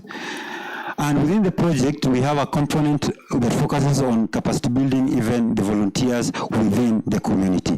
Because we believe once they are capacity built, they are the ones even who are going to facilitate the awareness creation within the community. So they are captured within this part. There is also what we call gatekeeping mechanisms, whereby we are going to target 90 gatekeepers in the different areas, and they are going to be also enabled in their different functions. So these ones are just details that are captured in here. This was a summary, but I want to assure you that a lot of comprehensive thought process went into this part, and I believe, and this especially is as a result of what was captured during the conceptualization of the project coming from the probation side. Therefore, we felt it was important that we are able to respond to that. Any other reactions? Any other question? This side watu wamenyamaza sana. Huku, hii meza. Any question hapa? Tuko sawa? Okay, wacha nisiwakalie sana hapo. Hapa swali lishakuja. Asanteni sana. Any question here? Hapa tayari swali litoka hapa. Hapa any question? Bwana Kabwagi, salimia watu kidogo. Good afternoon. My name is Kabwagi Peter GK, Deputy Director with the Directorate of Children's Services. Asante sana. Hapa naambiwa kwamba kuna mtu someone came in, sneaked and started asking questions. So due to public demands, people are like, and we want official presentation. Karibu sana madam. Please. Let me start so that I can be seen, those who saw me sneaking in. I am not new to this process. And I want to admit that I was involved with my colleagues in the first phase. And even up to last night, we are still strategizing on how to mobilize probation and the State Department for Correction Services to be present. And you have seen them in numbers. Can we raise our hands, please? Those who come from State Department for Correctional Services. Yes, thank you. And even our secretary was here, Mrs. Merimbao. My name is Hannah Mainge. I am a deputy director in charge of court services, where a lot of these cases begin because we begin with an offender being accused by the community, as we deal with the children and youth in conflict with the law. Because I work with probation and aftercare service, and we begin in court. We commit them to institutions, those who are needy and deserving. And after we process them there, we release them to the community. And that's why, have I given my name? Hannah Mainge. That is why I'm concerned about the community, because that's where we have the biggest problem.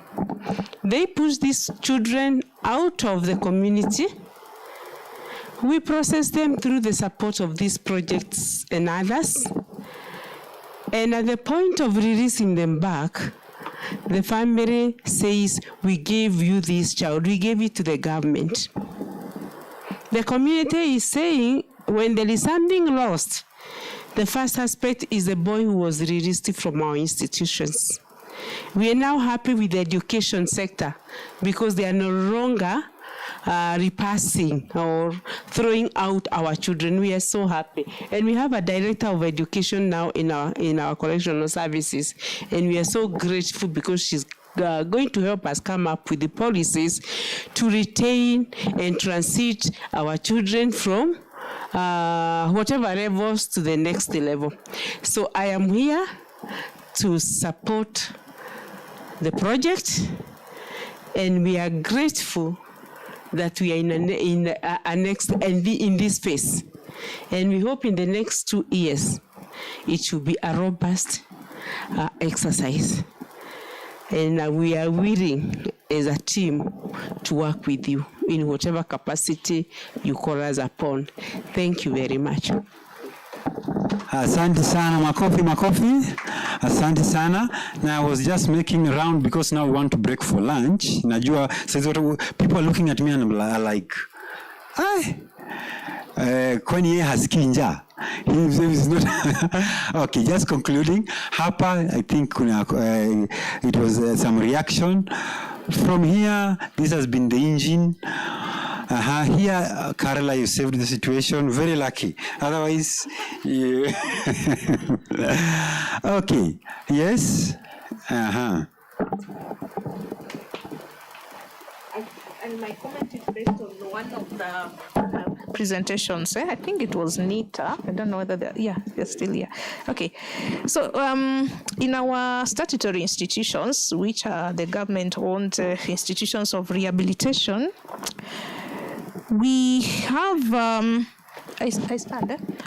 So we have some of this, we have the rehabilitation spaces and some vocational training rooms with some equipments. But one of the challenges are sometimes when we take our children to compete, do an exam with the others from what she was talking about, ideal colleges, they are really challenged. Maybe the exam is done, for example, with an electronic sewing machine, but they've been training on, the old ones, which unakanyanga namna hii.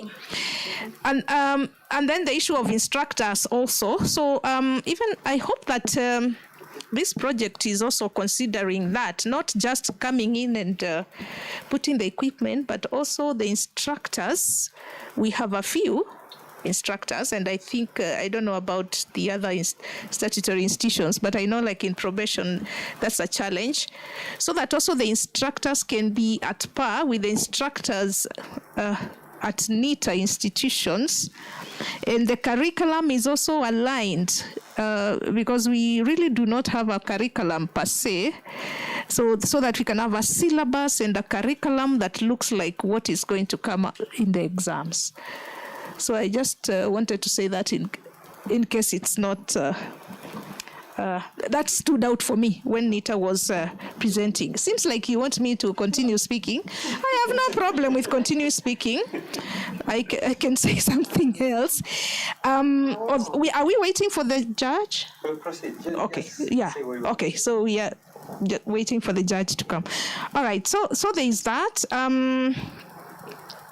Then on the CBC, I don't know which presentation was about the CBC. The other thing about our children is they have high rates of school dropout. Because their school is disrupted, they're arrested, they come into an institution, they miss out a few years, and you also find before they came into contact with the justice system, they had dropped out of school, because some of them, of course, have pre-existing issues like conduct problems and behavioral problems that make them drop out of school. They cannot survive in a very well-regulated classroom where they have to sit and listen to the teacher. Some of them have those issues. So in terms of the formal education and CBC, I think it was you guys. Yeah. The other thing that would really help us would be to help those who are going to those schools that were listed there, like the ones in the probation hostels who go to the community schools, and I think the ones in the rehabs also, and in Boston institutions, the ones who are not doing vocational training, because we have those in vocational training, but we have those who are in formal school, and they also do the same exam that, their peers from the community who have never been in contact with the system do. They have limited facilities and time to do studies. So in terms of just helping them with other things so that they can enhance their chances of going to good secondary schools for the ones in primary school, and also improving grades for them to go to these tertiary educations, the ones in high school, and to go to university. That would also be helpful. Yeah. You want me to continue speaking? Thank you. She's clearly addressing issues of quality. He's looking at how do we improve. to ensure that graduates from our institutions are able to do well when they are out here within the market. I would want to put a comma or a full stop on this and invite back my brother Banarotich to tell us what is the situation of the virtual system. Thank you very much, Buluma. Ladies and gentlemen, I think this is a time we've been waiting for, and may I have the pleasure to invite our director, Mr. Ondogo, who is joining us virtually, who will give his remarks on behalf of the directorate, and thereafter invite Lady Justice Madeka. So let's see if the online team, please take us to the online. We have our director, Mr. Ondogo. Welcome, sir.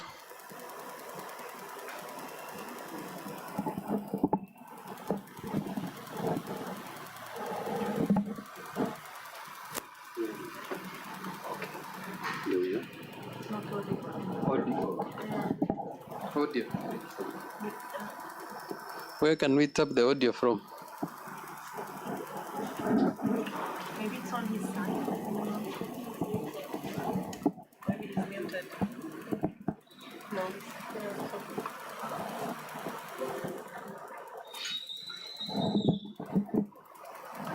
Audio?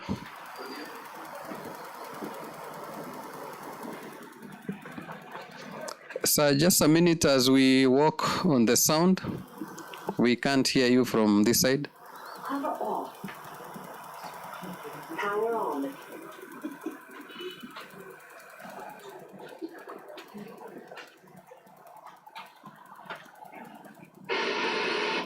Enter off in place. Yes? Yes.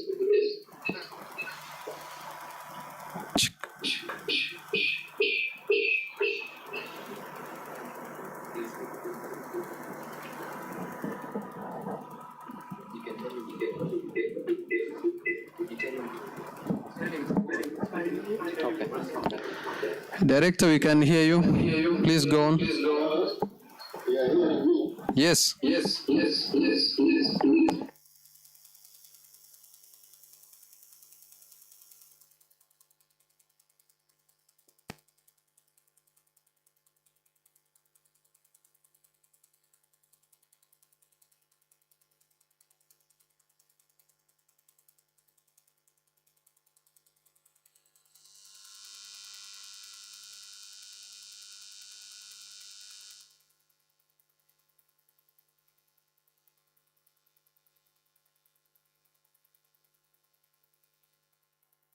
Departments and the agencies supporting us in this program.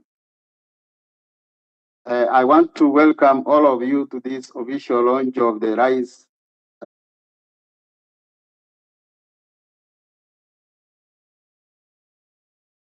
where the Directorate of Children's Services deals with the issues of children, those under below 18 years. And it is our responsibility to ensure that we work with partners and the other government agencies to ensure that we are able to the rights and welfare of children. In this particular project, whose specific objective is to establish and strengthen formal inclusive education services, as well as personal and professional development skills, targeting vulnerable children, plus the youth who are in conflict with the law. The role of the government will be to provide education and also support the program within the community through the reforms that we have undertaken. The specific counties, as you might be aware, where we will be implementing this program in partnership with the RISE project, is in the county of Nairobi, Kiambu, Mombasa, Nakuru, Uasin Gishu, and the 24 statutory children institutions. As I've said, that the program will take a period of 3 years, that is at 6 months. And our function as the directorate under this project will be the role in all the components of the projects. That is, we'll participate in project activities in collaborations with the donor, that is FADF, and the partners within the institutions in our directorate plus the field offices. Our role will also be to facilitate necessary approvals for the project and the partners for the execution of the project activities in the framework of the agreement that we have already signed with our partner in the project. Besides that, we will be playing the role of implementation and monitoring, and also evaluation of the project activities with the project staff. Actively, we will participate in the interagency coordination, that is with the departments as I've already made their presentations, to strengthen the relationship with other agencies at national level, county level, and sub-county level, whose contribution is required in this project. We will be networking with other relevant stakeholders to ensure that we are able to succeed and meet the objectives of the project within the period of 3 years. We will also give guidelines in the report writing during the implementation of this project. We will support or provide support to the necessary processes for the correction of data, documentation, reporting, and case management as it will be required. We know that documentation and dissemination of the best practices in our project is important. So we will be ensuring that the documentation of the project within the project period is carried out, and also ensure sustainability at the end of the project.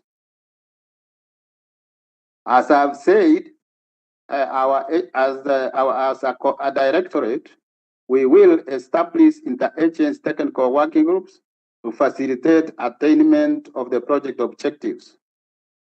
We will support the development and the delivery of a training program targeting teachers within our institutions and the government officers working in the juvenile justice system, focusing on the new CPC, Global Citizenship, Education, Child Care Reforms, and Child Justice as contained in the project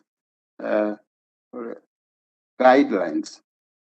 We will also upgrade selected formal schools and rehabilitation schools to meet appropriate update standards for teaching and learning as provided in the project document. Jointly, we will refurbish the TFET physical infrastructure in our statutory institutions through the supply of relevant equipment and materials. The startup and implementation of the mentorship and professional guidance program for the vulnerable youth and the caregivers. You have heard the testimony and the experience that the caregivers have given us. Those that come from the statutory institutions to facilitate community reintegration and transitioning to independent living. We will also, as a directorate, support education and job placement for vulnerable girls and boys in our statutory institutions. We will support establishment of improved coordination systems at the county and the sub-county level, hence in enhancing institution stroke community coordination mechanisms and advocates for local focused priorities for vulnerable children and the young people in conflict with the law. We will facilitate the provision and distribution of hygiene materials and washing for the management of COVID. You realize that COVID is still with us. So as a department, we are happy and we are grateful for this kind of support that we are getting. And we will ensure that as a directorate, we will support so that our project succeeds. At this juncture, I would want to welcome our chief guest, Justice Mateka, also to give our remarks. Welcome, Justice Mateka. The demand of children's rights in the country. Good afternoon. Can I be heard? Can you hear me?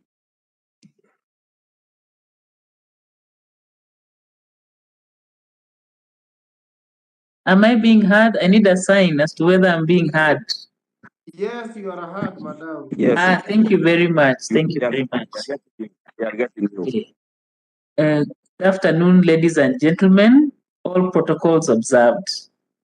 Allow me first to apologize for starting late, coming late. As you may have been informed, today we were holding the inaugural meeting, the Standing Committee on Children Matters, which is the rollover from the NCAJ Special Task Force on Children Matters.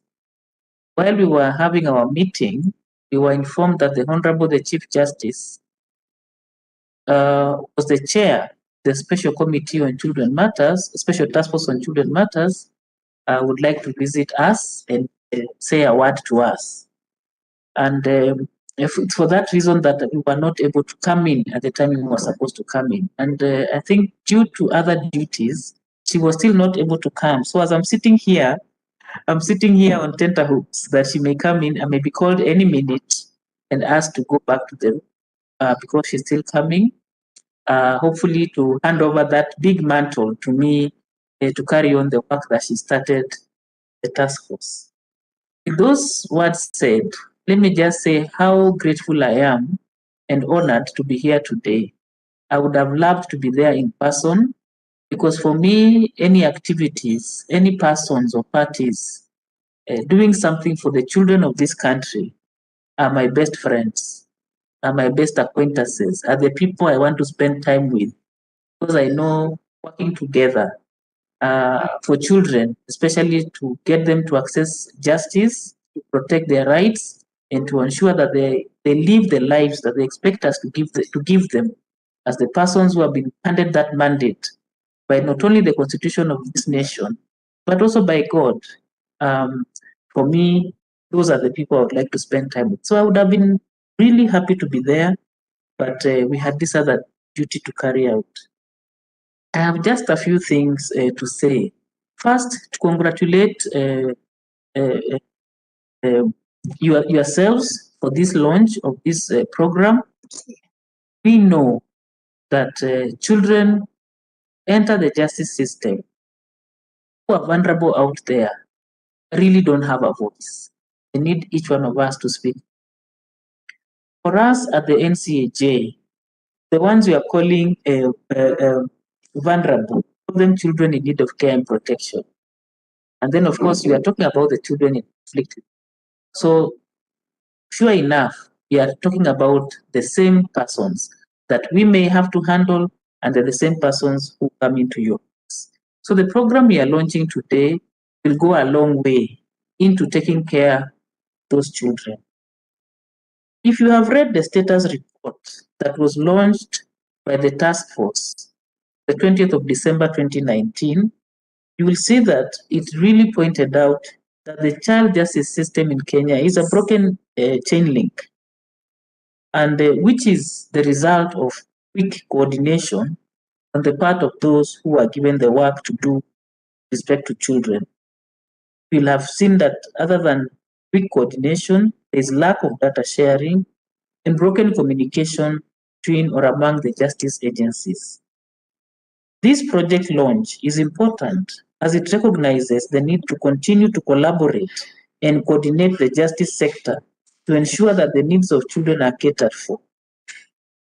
The NCAJ Special Task Force on Children Matters noted that there were many challenges experienced in the child justice sector in legislative and policy reforms, quality of care, data and infrastructure, and coordination and sensitization of people, or even ourselves, with respect to issues of children. And one of the standing issues that stood out was the lack of education in our institutions. In our holding institution, child holding institutions are what we call statutory children institutions. And there were factors that make this a dire situation and that require to be addressed by the child protection sector, including, of course, the Ministry of Education. It was noted that 60% of cases take more than 6 months to resolve. This means that that child is 6 months away from school. And we know that the life of a child, any minute that is wasted can never be recovered because the child is growing, the child is developing, and when they miss out on certain things, they miss out on special milestones in their lives. So any time spent away from class, for example, is not recoverable because they'll have missed out with their aid mates on what they're supposed to be.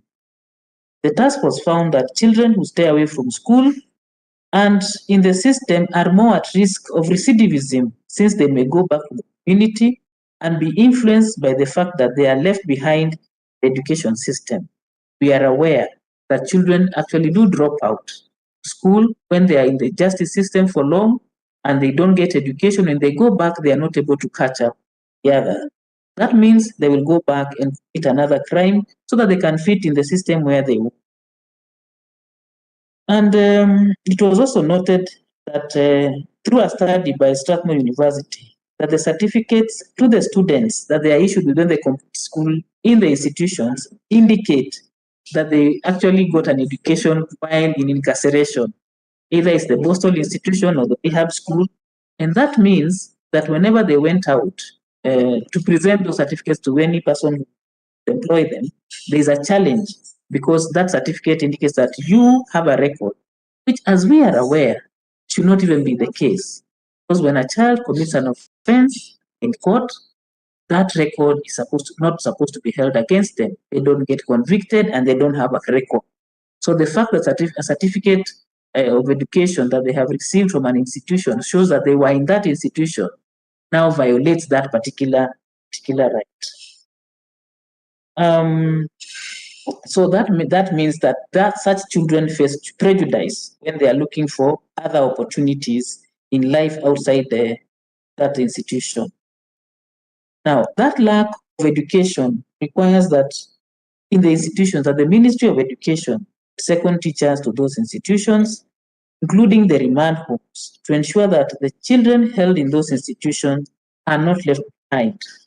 Because every child has a right to learn, and that right is guaranteed by the Constitution and Children's Act.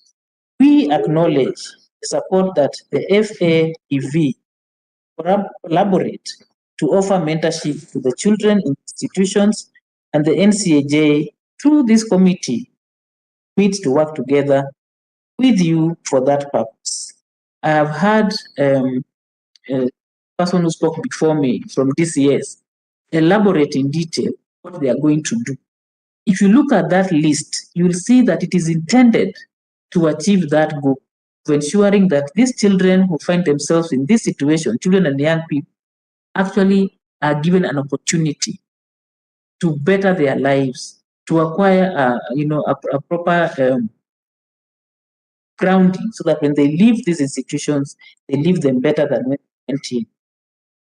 We also acknowledge the need for psychosocial support for the children, and it is welcome that this project has taken that into account. You know that any child who gets into the justice system, whether they are vulnerable or a child in conflict with, they will not be able to move on with their lives unless there is sufficient psychosocial support. The fact that this is factored in the project is welcome to this committee and definitely the NCAJ. We know that the need for stability, mental health is important for the reintegration of children who go through the justice system back into the community. Let me just say that we commit to work together with FADB to strengthen the coordination that is required to achieve the objectives that you have set out today for yourselves throughout through our CCUCs, that is the Children Court Users Committees and the Court Users Committees. We need to join hands with you and to ensure that this project succeeds. Let me wish all the best. And although we are late, allow me to say that this function and this workshop is properly launched as of now. Thank you so much and God bless you.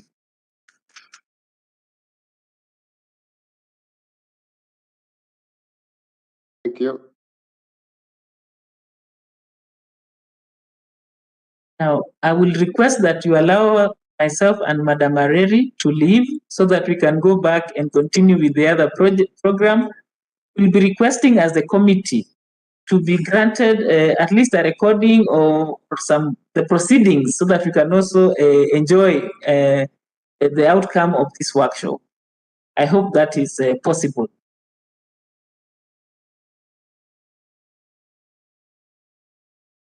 Thank you. Thank you so much. And once again, goodbye and God bless you.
Hello.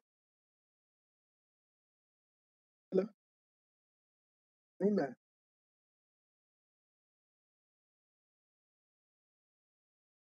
Mimi niko salama. Pia tu. Mm. Mm. Okay.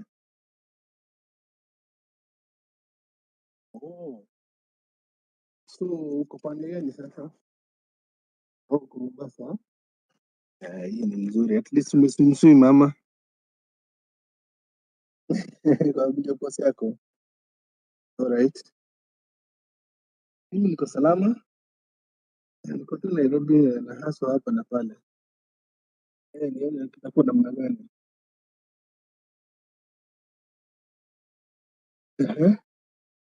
Ndio angalia uone vile iko. Sasa watu sasa wasikate kuni huko. Mm.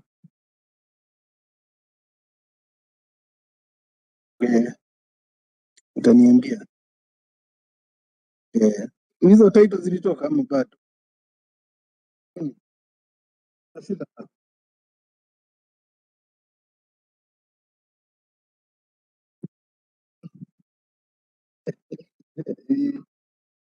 lakini uliambia hatuwezi poteza pesa huko. Mm. Mm. Watu kuwa tu wakichangamfu. Mm. Mm. Mm. Mm. Mm.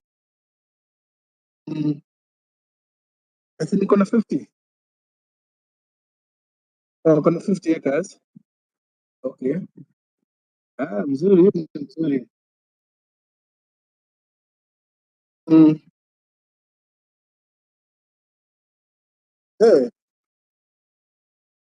Kule kwa Msembi. Huko. Right. Nitakuja kutembelea before then. Napanga ongeze kidogo kidogo. Mpaka at least hata mimi nifikishe kama 50 hivi.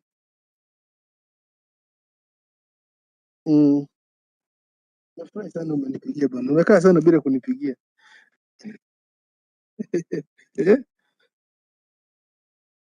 Mm. Sasa hata mimi nitakuwa nakukumbuka.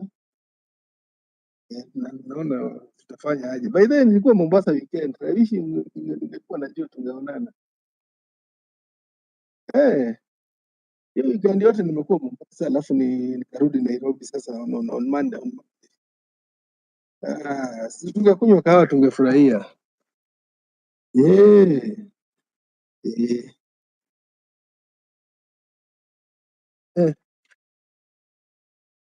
Hapo hapo Mombasa.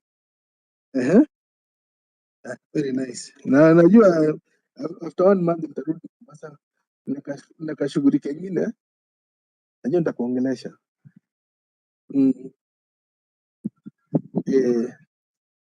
Nimeshukuru sana. Haya.